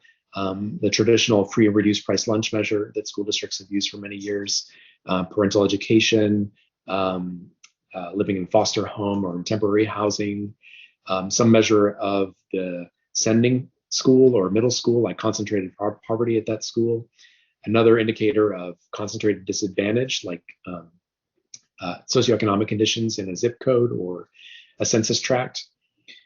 So these priorities, as I said, are often used to break ties or may be used to promote other admissions goals, like ensuring a certain level of diversity alongside meeting minimum academic criteria. And so these might be strict priorities, like it may be the case that, say, group 1 is always admitted before group 2, or I've seen systems that will use set-aside seats, where they'll admit students within a certain category up to a certain number of seats. I've also seen a system where bonus points are used in addition to a composite score. So there's a real menu of options for setting admissions criteria and priorities. And I should add that these socioeconomic indicators, they can be used to promote diversity, but you could also think of these as measures of return on investment. So to the extent that more disadvantaged students are more likely to benefit from admissions to selective schools, this is one way to ensure admission for those students, and also to recognize the differing circumstances from which students are coming. Okay, next slide. I want to talk about New York City for a little bit because this is the system that I know the best. I was at NYU prior to moving to Vanderbilt in 2018. I was there for 13 years. And so I've done a lot of work on school choice in New York City. And many folks around the country are familiar with the most elite high schools in New York City, what I call the big three, Stuyvesant, Brooklyn Tech, and the Bronx High School of Science. But lesser known fact about schools in New York City is that 27% of other high schools in New York use some sort of academic criteria for admission. If you add auditions to that, it goes up to 31%. If you include this category of so-called educational option programs, I can talk about that later if you want, that good number goes up to 84%. So, almost three out of four or more high schools are using academic criteria in some way. This is also true for middle schools as well. And believe it or not, there are 420 high schools in New York City. That's not a typo. You heard 11 in Long Beach. Here, I live in Nashville now. There's 18 high schools. There's 420 high schools in New York City. Historically, every selective school in New York used its own criteria and priorities. You can imagine that was a informational nightmare for students and families trying to select schools. Some good news there, though, is that COVID forced the district to rethink how it admitted schools to its selective, admitted students, to their selective programs. And today, these criteria are a lot more standardized. And I think on the next slide, this is how it's done currently. So this is not the most elite schools in New York City, but this is that next tier of academically selective schools. So currently, applicants to selective schools in New York are placed into these 5 groups based on their 7th grade grades, and they're admitted in this priority order. So students from group 1, then group 2, group 3, etc. The group 1 kids are students who've scored in the top 15% of their middle school or citywide, and with a minimum GPA of a 90 or higher. Group 2 is within the highest 30% of the school or citywide, as long as that average is above an 80, and so on, down to group 5, which is everybody else that doesn't fall into one of these categories. So I bolded this top X% of the school or citywide just to emphasize that there's sort of 2 pathways into selective schools, and that's to be a high performer citywide or a high performer in the middle school from which you're coming from. Okay, next slide. The most selective schools in New York City are those that admit students entirely based on this admissions test. And this is where a lot of the controversy has been in New York, given the resulting demographics of students admitted to the most selective schools. So for example, in 2018, 56% of offers went to Asian American students, 31% to white students, 6% to Hispanic and Latinx students, and only 3% to Black students. And so you can compare that to the 8th grade class demographics, where only 17% of students were Asian, 15% white, 40% Hispanic, and 25% Black. And I also mentioned earlier the gender difference in admissions. Only 42% of offers went to girls, and the majority, obviously more than 50% went to boys. Now, this is a system that's gone unchanged for many years. It's a system that a lot of people like, given that it's transparent.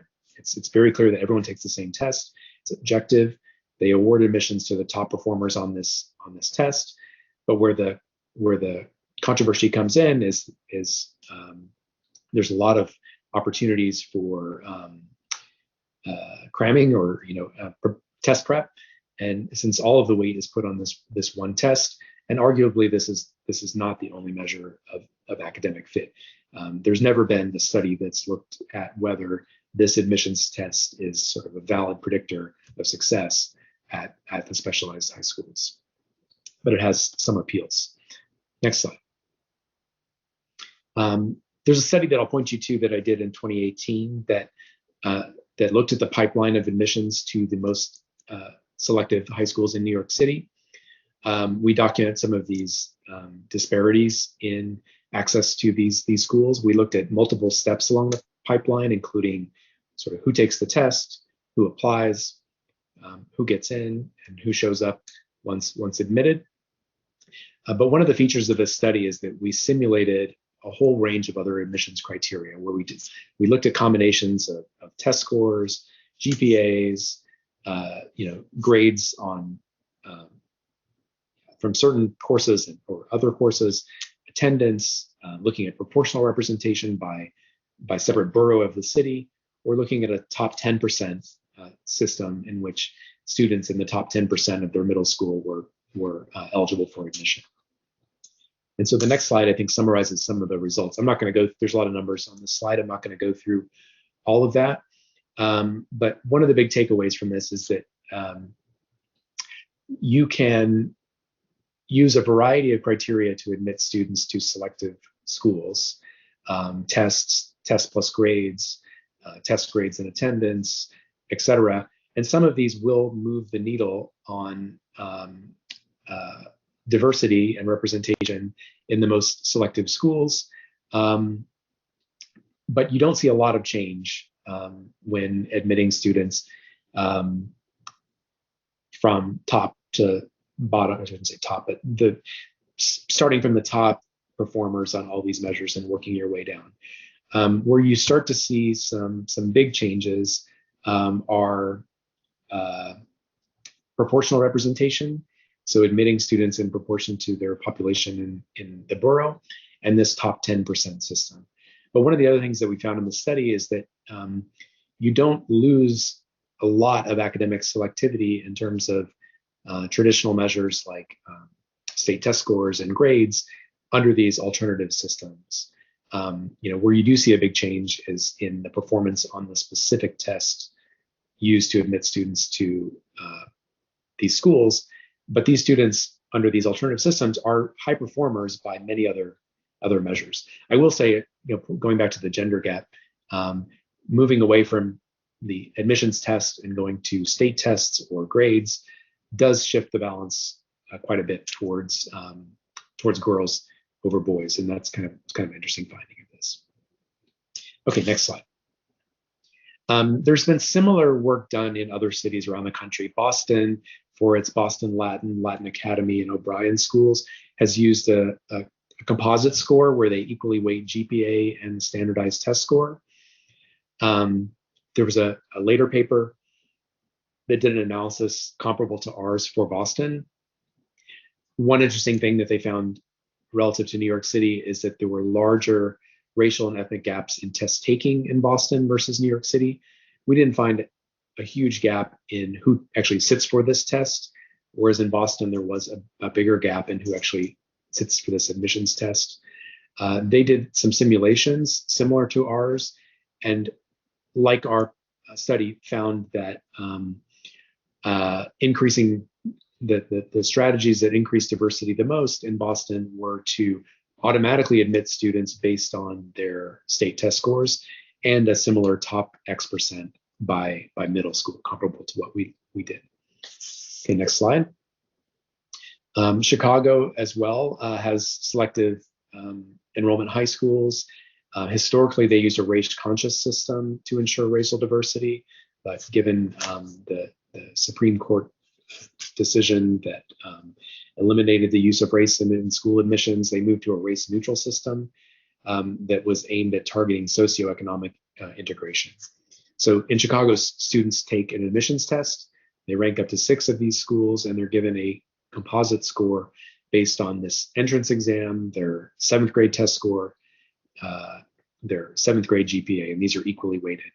But an interesting feature of Chicago, if you go to the next slide, is that seats at every selective school are split into these equally sized bins. There are so-called merit seats, which are reserved for top scoring students across the city. And then these tier 1 through tier 4 seats that are reserved for students who live in census tracts classified as tier 1 through tier 4, where tier 1 is the most disadvantaged and tier 4 is the least disadvantaged. And then the highest performing students in each of those buckets are offered admissions to the school. So this ensures that both high performing students are admitted, as well as high performing students within each of these so-called socioeconomic tiers. So you can go to the next slide. This is just a map that kind of shows you these socioeconomic status tiers across the city of Chicago. Next slide. Now, in Chicago, you will find at the selective admission schools that the racial and ethnic composition of schools is less diverse than that of the district as a whole, but it's substantially more representative than what I just showed you in New York City. So the selective high schools have a diverse mix of students from all four of these categories. It's a little less so at the foremost selective schools, but still you see that these tiers are working pretty well in terms of generating a diverse student population. And the next slide, I think, shows you representation of bilingual students with disabilities and free and reduced price lunch eligible students. Here you see a little bit bigger gaps between your selective enrollment schools and the city as a whole. But it's worth pointing out that at the selective enrollment schools, almost 50% of students are eligible for free and reduced price lunch and 35% at the most selective schools. Okay, next slide. Chicago's interesting. There's been a number of studies that have looked at this tier system. I'll just point you to this first study that argues that these tiers, while they might be doing some good in terms of diversifying the selective schools, they think that the city could do better by shifting to a more personalized measure, just that because these neighborhoods are imperfect proxies for students' own socioeconomic background. So they think that there's actually additional gains that could be made in terms of diversity without sacrificing selectivity. Some sort of less rosy news from the second study shown here. This is one of the few studies that have actually looked at the impact of attending a selective high school. They don't find that the exam schools in Chicago are increasing test scores overall for students, like they're basically doing as well as they would do in their next best option.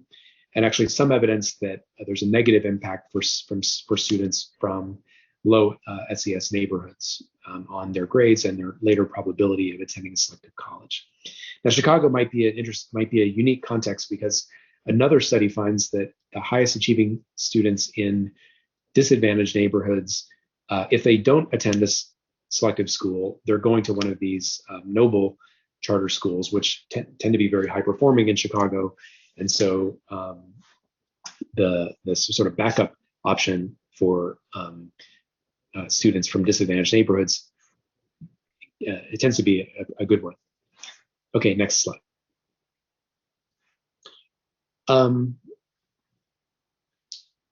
Okay, sorry, I blanked for a second on, okay. So my takeaway from the work that I have seen thus far on admissions criteria is New York represents one extreme where students are admitted on the basis of an admissions test. There results in large racial and socioeconomic disparities in admissions.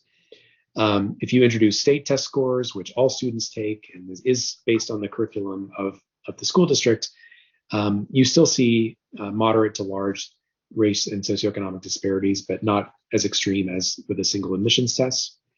Bringing grades and class rank into the mix reduces those disparities more, but it starts to be a little more challenging in that grades can be more difficult to compare across middle schools. With holistic evaluations, portfolio evaluations, essays, other more subjective measures, you have an even greater opportunity to reduce disparities, but you're also getting into more subjective territory, and arguably more advantaged families could be more privileged on these dimensions as well. Some schools will use non-academic measures like attendance. Among high achieving students, you often don't see a lot of variation in attendance, and so that doesn't add a whole lot. And it actually could disadvantage less privileged families where attendance tends to be a little bit lower. And so I tend to caution schools away from using measures like that. Next slide. Okay, and I've mentioned lotteries as a potential tiebreaker and geographic priorities.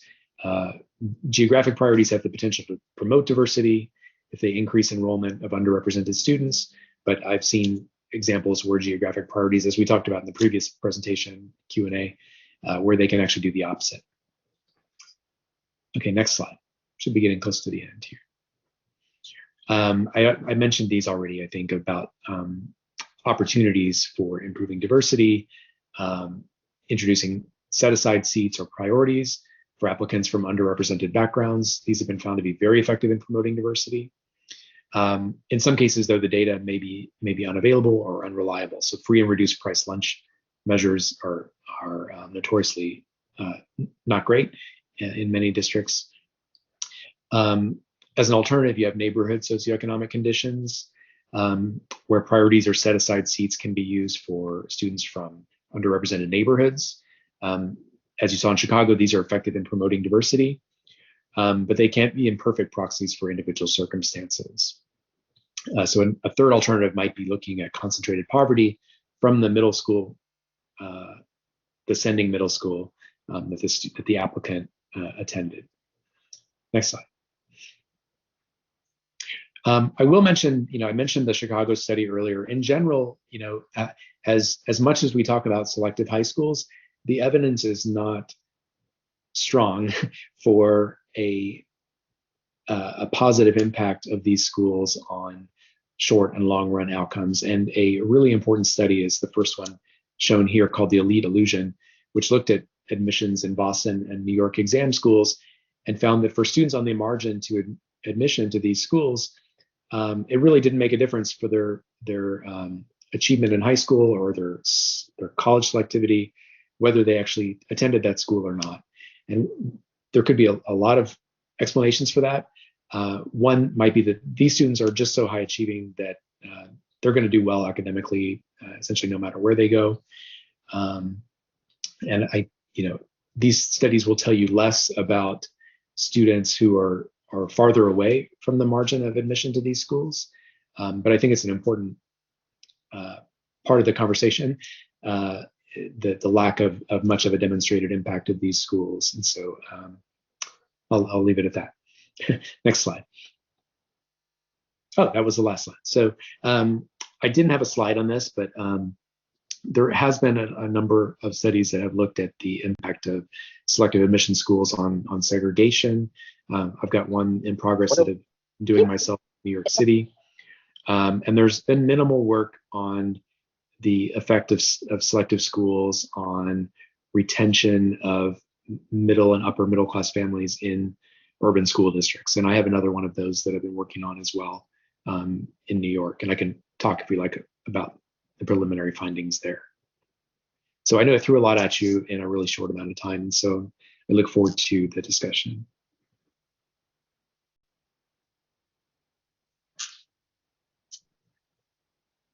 Thank you very much, Sean. Really appreciate it. All of the information, and both the task force members and members of the public know that the presentation video will be posted, the presentation itself, so you can see all the slides, will be posted on the website, and Sean's been kind enough in talking with me to pull together some of those resources, and we'll make those resources available. So we are a little bit behind time, and here's how I want to propose that we use the time. We normally in these sessions have done three things. We've done Q&A with the presenter, we've done some discussion and reflection of task force members, and then we've done public comment. We're going to use the time we have between now and when we were scheduled to end, maybe even go a few minutes beyond, for questions from task force members. And then we're going to skip any reflections from task force members because we'll get those when we have an opportunity to talk with you on September 9th when we meet. But we will I will stay on with the recording on for anyone who wants to give public comment. But at the time we're supposed to end, I will invite task force members to hop off. Many of you are educators. Some of you are students, and the expectation isn't that you stay on. This was not a meeting intended for a long public comment, but we will stay on and take that public comment. So I see hands up. If those hands up are for members of the public, please put them down. We'll reserve time for that later. Right now, we're going to have just members of the task force, and I'll take them in the order that I saw them come up. So Letitia. Thank you, Sean. You are right. That was a lot of information, very rich. I appreciate all of it, but what I need is a summation. So Yeah. what creates the most equity? Which model? Because I saw so many and I don't know that I was able to pull from there the one that you would recommend. Yeah. I'm sure recommendations are context specific, and so I don't want to give sort of a one answer. But what I've been convinced by, from what I've seen from studies in school districts around the country, is that you can have selective schools and diversity at the same time by combining these criteria. So setting, for example, a minimum criteria. If the purpose of a selective high school is to offer a higher level curriculum, you want to ensure that students have the opportunity, that students who come in the door will succeed. And so it makes sense to have a minimum criteria. But once you set that minimum criteria, you're free to overlay that with other criteria for diversity and representation.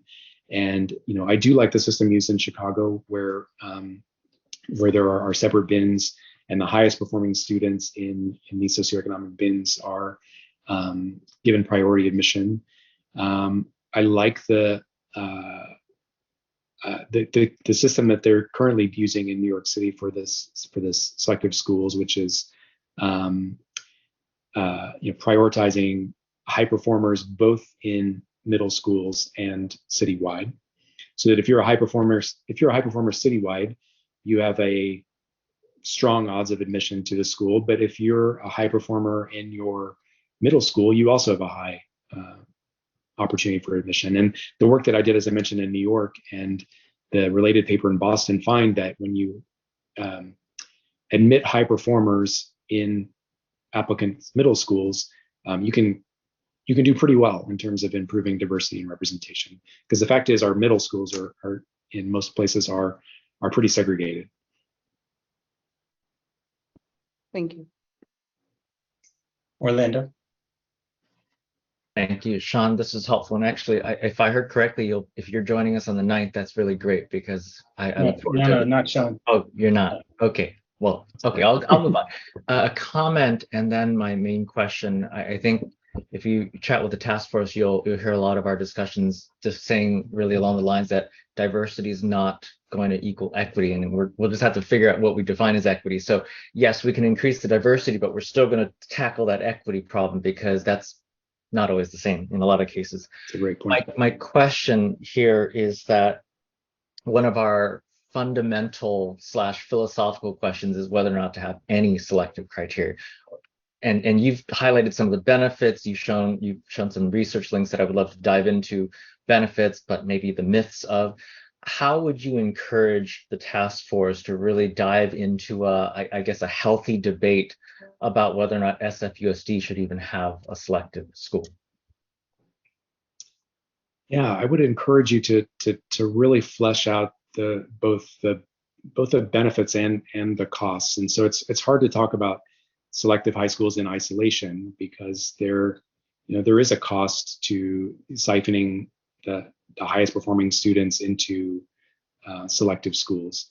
And one thing that really worries me is that it's sort of the inability for students to move between those schools. And so if you think of the alternative as tracking, and I know tracking has a long and bad history as well in US high schools, but if you think of an alternative as tracks within a high school, there's arguably more opportunity to take advanced courses in a school with multiple tracks than say attending a school that doesn't offer advanced courses at all and having to actually change schools in order to pursue that more advanced curriculum. So, schools that offer a diverse curriculum within school walls, I think will create more fluidity, but in the course opportunities than sort of sorting kids across schools. So, and that's just something we don't have a lot of evidence in terms of like which is the more effective model. But I think there should be a lot more conversation about that. Thank you, Sean. Vanessa. Hi, it's good to meet you. I have two questions for you. One is, in your experience, what have you seen in terms of enrollment admission algorithms to be in compliance with the California State Ed Code? And then the other question is, do you have any data for students with disabilities, students who are English language learners, foster youth, homeless, LGBTQ, wink, wink, in terms of the specialized program studies for the work that you did or that you studied for Chicago, Genesis District, as well as Boston? And the answer could be yes, and here's the study, and I could look at it, but I'm interested in hearing that.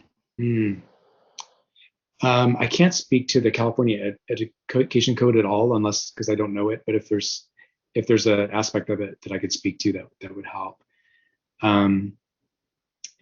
On students with disabilities and English language learners, I've never seen data in New York on LGBTQ students.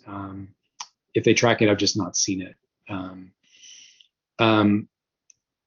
A nice feature of this system in New York is that all schools have set aside seats for students with disabilities. And so every program, the students apply to programs within schools, and every program has a number of seats that they fill with applicants. And every school has both what they call like general education student seats and seats for students with disabilities. And so that has really created an opportunity for admission for students with disabilities. And I've run some of my own numbers. I haven't seen a report or a study that has looked at that, but in some of my own analyses, I've seen a big increase over time in representation of students with disabilities at more selective schools, which I think is entirely due to those set aside seats. English language learners, less so. There is a small, they call diversity and admissions program in New York, where they've, on top of the regular criteria and priorities, they've added set aside seats for students who meet one of multiple criteria. They could be living in temporary housing or English language learners. I forget what the other one is, but that sort of operates in the same way as the separate seats for students with disabilities. But that's sort of a voluntary selective program, and so I haven't seen data on how much that has affected representation of those students. I will say at the specialized high school, the most selective schools, they only use the admissions test, and so the representation of students with disabilities and English language learners is practically zero.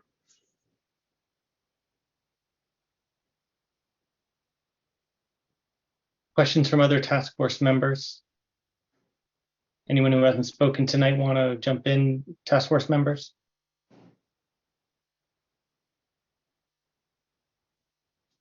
Karen, did you raise your hand a minute ago? Please, again, members of the public, we're not on public comment yet.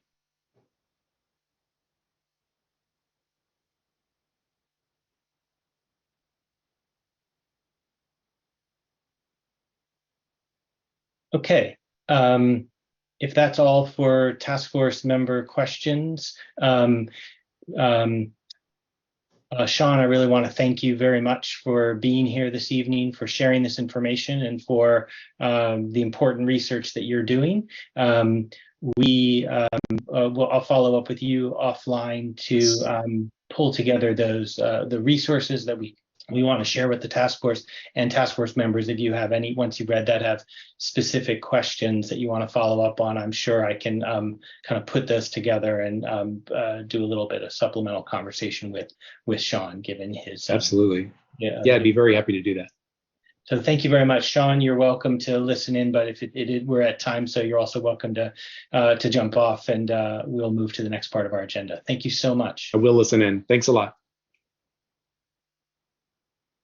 Task force members, just very briefly, what I am going to do, given the time, is we're going to skip kind of your reflections on this evening. I would ask you, a number of you have been here, I would ask you to reflect on what you felt like was really resonated with you. Oops, my computer went strange there.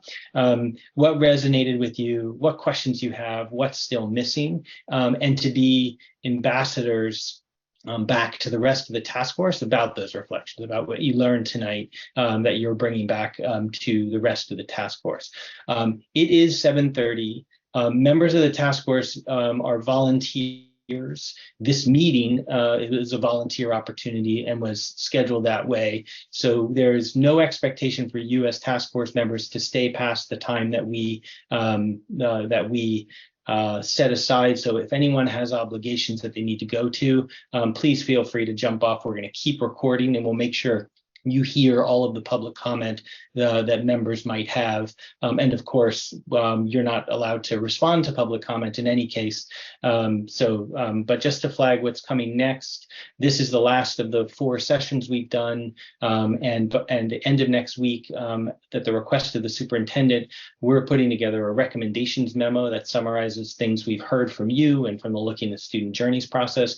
You'll have a week to review that document, and then you'll have the day-long session on September 9th, where we're going to be digging into recommendations.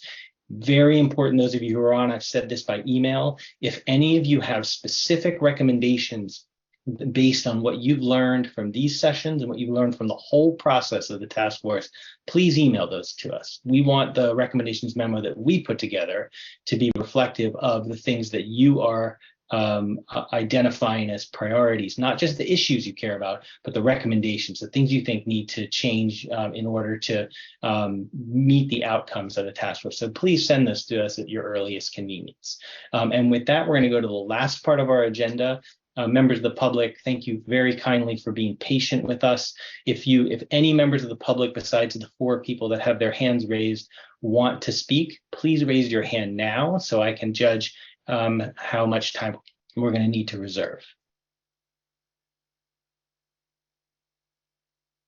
It looks like we're at 6. Anyone else? Okay, so I'm going to take them in the order that I see them on my screen. Members of the public, if you want to give public comment, you're going to have 90 seconds. And I am going to set a timer for each person. And so the first person who has their hand raised is Jason. Please come off of mute and feel free to come on screen if you prefer. Can you hear me now? Yes. Great. Hi, this is Larry Lee. 1, I believe that San Francisco Unified should offer both types of admissions to their public high school, merit-based and open admissions. 2, or have both types of admissions at Lowell itself, like having from 70 to 80% merit-based admissions and from 20 to 30% open admissions based on certain criteria like sports, middle school not represented at Lowell, or just pure open admissions for that whole 30% as an option. 3, San Francisco has always followed its own drummer and did things its own way, like having both types of admissions in our public high school. So why do we need to listen and follow these out-of-town speakers today on selective merit admissions or these one-sided task force members, since they only allow a one-sided certain educational viewpoint to become task force members anyway? Thank you. This is Larry Lee. Thank you. Tina Will. Thank you, Matt. I'm speaking in support of merit-based admissions at Lowell and ask that we retain merit-based admissions while revamping the admission band system to reflect the priorities of San Francisco families. Since the pandemic, the district has lost 4,000 students, and the superintendent forecasts that the district could lose another 4,600 students in the next decade. We're facing a 20% decline in enrollment and funding. Additionally, the city is facing a fiscal cliff. The San Francisco public school system needs all of San Francisco's families. In the past few years, the school district has lost middle-class families to independent and parochial schools, as well as to other school districts. A high-achievement public school like Lowell keeps families in the district, and we need all of our families invested in San Francisco's public schools. So we ask, do not dismantle the things that Lowell does well. Use the admission band system, including merit-based admissions, to reflect the priorities of San Francisco families. When my son applied to Lowell in 2019, the band system was broken, Band 3, underrepresented schools, was oddly skewed to include 2/3 of the elite private schools in the city. But since then, the district has worked to improve the band system. So keep merit-based admissions at Lowell, but thoughtfully overhaul Band 2 and Band 3 to reflect the priorities of San Francisco families. And listening to Dr. Corcoran this evening, I thought the Chicago model was a compelling model to have top-tier students admitted and then to have buckets by census tract to admit high-achieving students by category. And when he said that the census tract can be a little bit skewed, I understood what he meant because some of our San Francisco neighborhoods are mixed. And so then it may make sense to also include free and reduced lunch criteria. Thank you. Thank you. Josephine? Thank you, Task Force. It's validating to hear the presenters spoke about the large number of selected schools as well as specialty programs within schools in every metropolitan, as well as Long Beach USD. Lowell High School actually have the second band, which is for adversity amid student with marginalized lower income disadvantage could get in from Band 2. And then Band 3 is for Bully Brown Elementary School graduates that meets the minimum requirement, as well as other underrepresented middle schools that meets students that meets minimum requirement can basically walk into Lowell.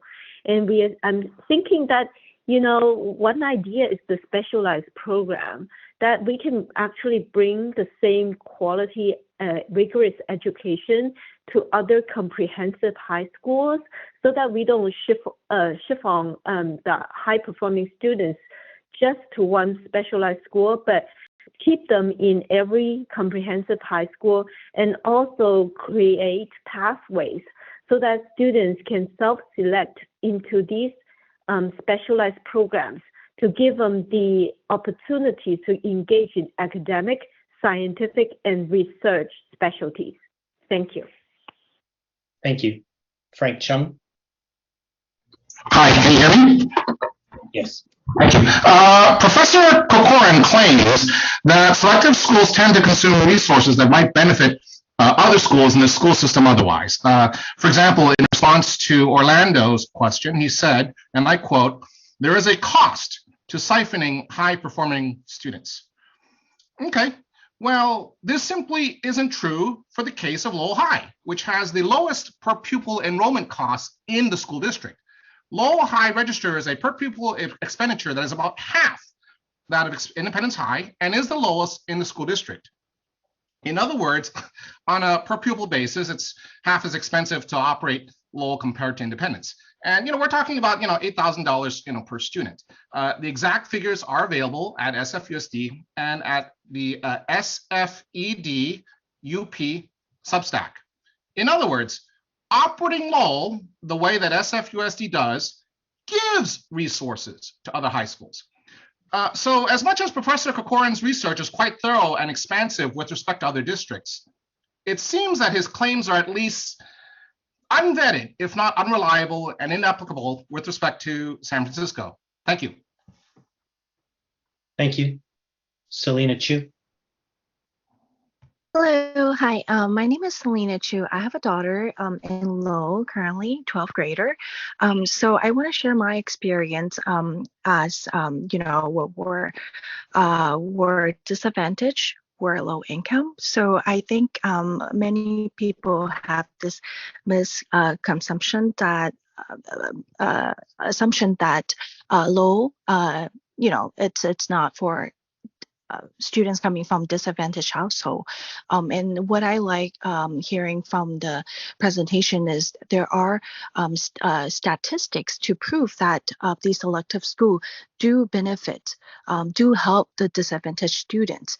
And looking at the demographic and the enroll of students who enroll into Lowell, we are seeing a large amount of students coming from disadvantaged households. So I think what we have right now, it's very fair. So let's keep it merit-based. Let's give hope to our students. Let's think about how we can improve education for everyone in all schools. So all of our students have access to quality education, quality public education. I thank you so much. That's it. Thank you. David? Good evening, Mr. Kellerman, task force members, and guest speakers. My name is David. I've met many of you by attending the in-person meetings the past months. I have a few points to make. I was pleased to hear that at Long Beach Unified, they use a top-down GPA and SBAC score ranking for admissions to their selective admission high schools. This methodology works. It has for a long time, and polling shows that here in San Francisco, the community supports merit-based admission high schools. In regards to underrepresented populations in the selective high schools, I was pleased to hear that in Long Beach, they require a, quote, a complete system switch, unquote. In SFUSD, we need to address shortcomings in high school preparation at the K through 8 level, not by removing requirements and standards at the selective, for selective high school admissions. Secondly, I was pleased to see the data from Mr. Corcoran's presentation, as well as hearing that at Long Beach, these districts have many selective high schools. Chicago has 11. San Francisco only has 1 based on grades and test scores. This is more evidence that this city needs more, not fewer selective high schools in order to adequately meet the desire for these programs from students and families on a comparable level. Thank you very much for your time. Thank you. Carol Kocivar?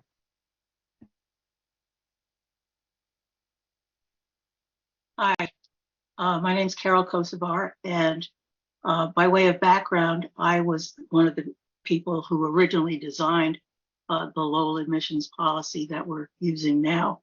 And in looking at the history of it and looking at the diversity index that the state of California uses, Lowell High School's diversity has increased dramatically since that admissions policy was created, and in fact is more diverse than most of the other high schools using that California state standard.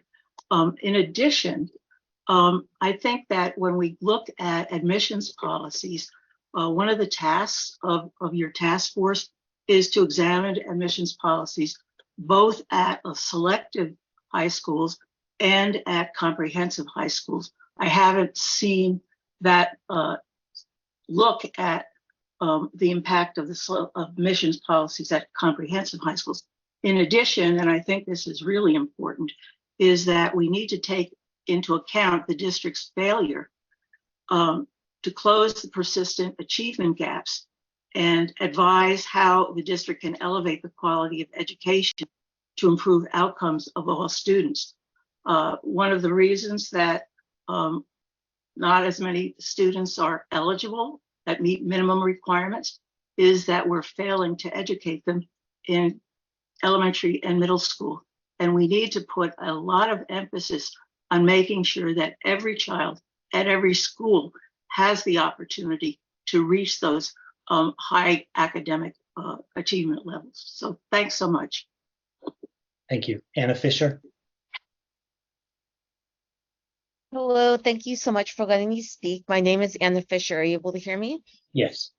Okay, perfect. So I'm an educator. I'm also an alum. I went to San Francisco Public Schools for 13 years. And one of the things that I think that we're missing is a lot of these things that a lot of people are bringing up, including our expert speakers, are around combining measures of test scores, et cetera, with these other measures around extracurriculars and fit and everything like that.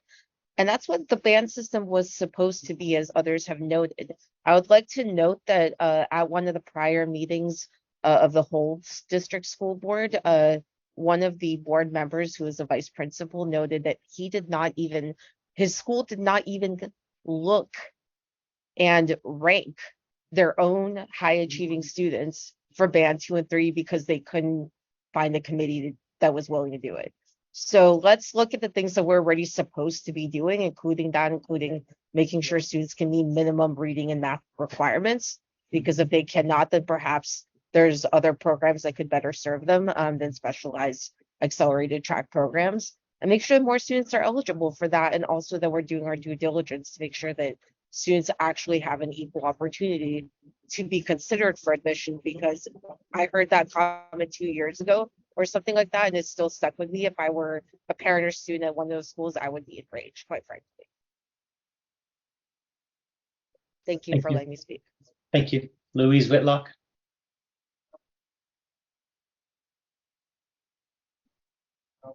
Hi, this is Louise Whitlock. This task force will soon be reporting to the public, and its findings and recommendations thus will be putting the task force under scrutiny for fairness, transparency, and process. This will be particularly important when it comes to your recommendations for the admissions policies at both SOTA and Lowell. With this in mind, I have concerns about who is not on the task force but should be, and also concerns about your process for meetings.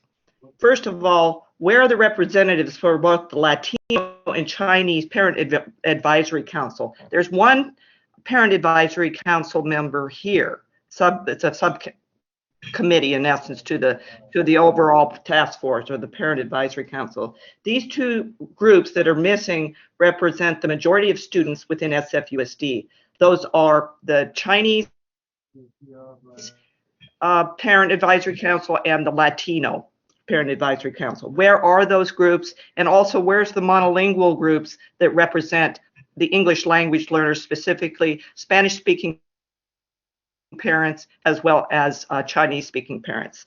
Finally, how can the public trust and accept your findings when you haven't been following the requirements of the Brown Act and you don't even have bylaws, the most basic guidelines for conducting public business? This puts you at a disadvantage for people thinking they can trust you because you haven't been following.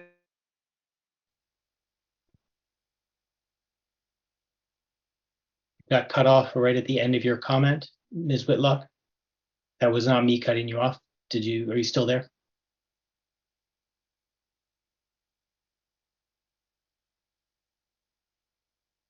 Okay, we'll move on. Greg Wan. The law and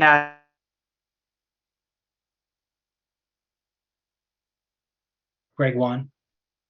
Yes, hi. Actually, it's Elizabeth. I'm with Greg, and I am a former student at SFUSD and now a parent and have a child at SFUSD. And I actually, yeah, that was very interesting. This is my first time attending one of these meetings, and that is actually concerning based on what Louise just said, that in terms of representation, I think it really should mirror what SFUSD students look like. So I think fair representation for all groups would be really amazing. I think that's a good point that she just pointed out, which I was not aware of. But I did want to also just state that based on what the research that was put forth today, it sounded like that Lowell's current admission policy seems very fair, with 70% going to merit and then 30% for other tracks, which based on all the data, that's what other schools are also doing. What I think I'm wondering is, what are people doing, or what are different schools doing to make sure that the students who may qualify for these other tracks, to make sure that they actually apply? So, and also too, is I think, because people do want to see, others that look like them and that are able to apply, I'm wondering, are there groups, the underrepresented groups at Lowell who are going to these, schools or talking to students of these underrepresented groups so that they know that they can apply and that students that look like you can be at Lowell. So I want to know what outreach SFUSD are doing to make sure that this 30% that people outside of this, a merit-based admission, which I feel like should not be touched. It's working great the way it is, but we really want that 30%. We want other people who qualify for these other different tracks What's to your know time? about, because even the newspaper never ever mentioned these tracks. So I'd like for that to be more transparent, more known to other people, so that more people can apply who qualify. Thank you. We have 2 more hands up and we'll end after those 2. Brian?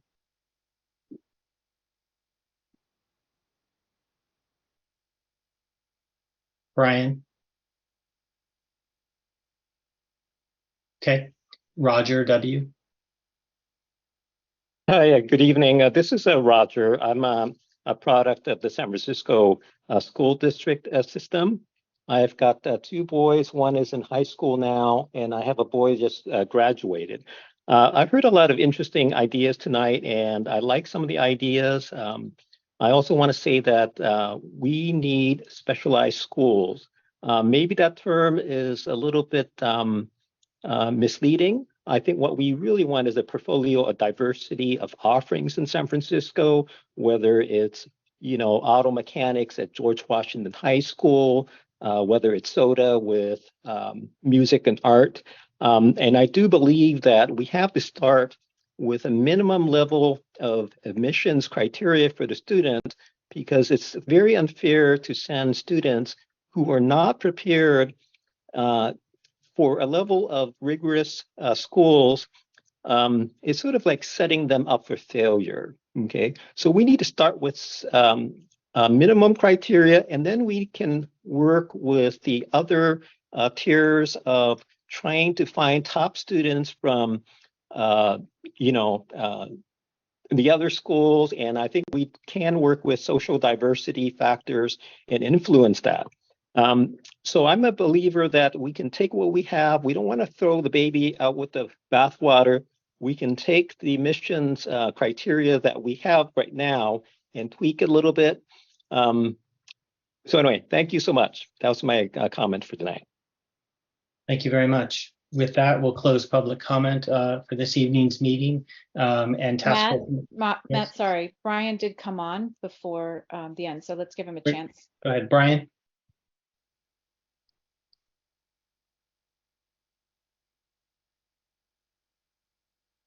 I'm sorry, can you hear me now? Sorry. Yes, go ahead, Okay. Brian. I'll be very fast. Just one quick comment. I just wanted to say, first of all, you're all dealing with a complex and difficult and politically charged issue, and that is appreciated. I did want to say, for the record, the experts, since I guess this is on the record, clearly none of the experts that you brought in advocate for abandoning selective admissions. That was not part of anything that any of the experts presented tonight. And I think it's important, as we and as you sort of digest the content, none of them were suggesting abandoning selective schools. They were talking about how to improve diversity and outcomes within these selective schools. So just for the record, and thank you for coming back to me. Thank you for being patient, and Jeanette, thank you for reminding me. That concludes public comment then, and that concludes the meeting for this evening. Task force members, thank you for those of you who were here. Thank you especially, to all of you, and to some of you who've attended multiple of these learning sessions. Appreciate you being ambassadors back to your colleagues on the task force.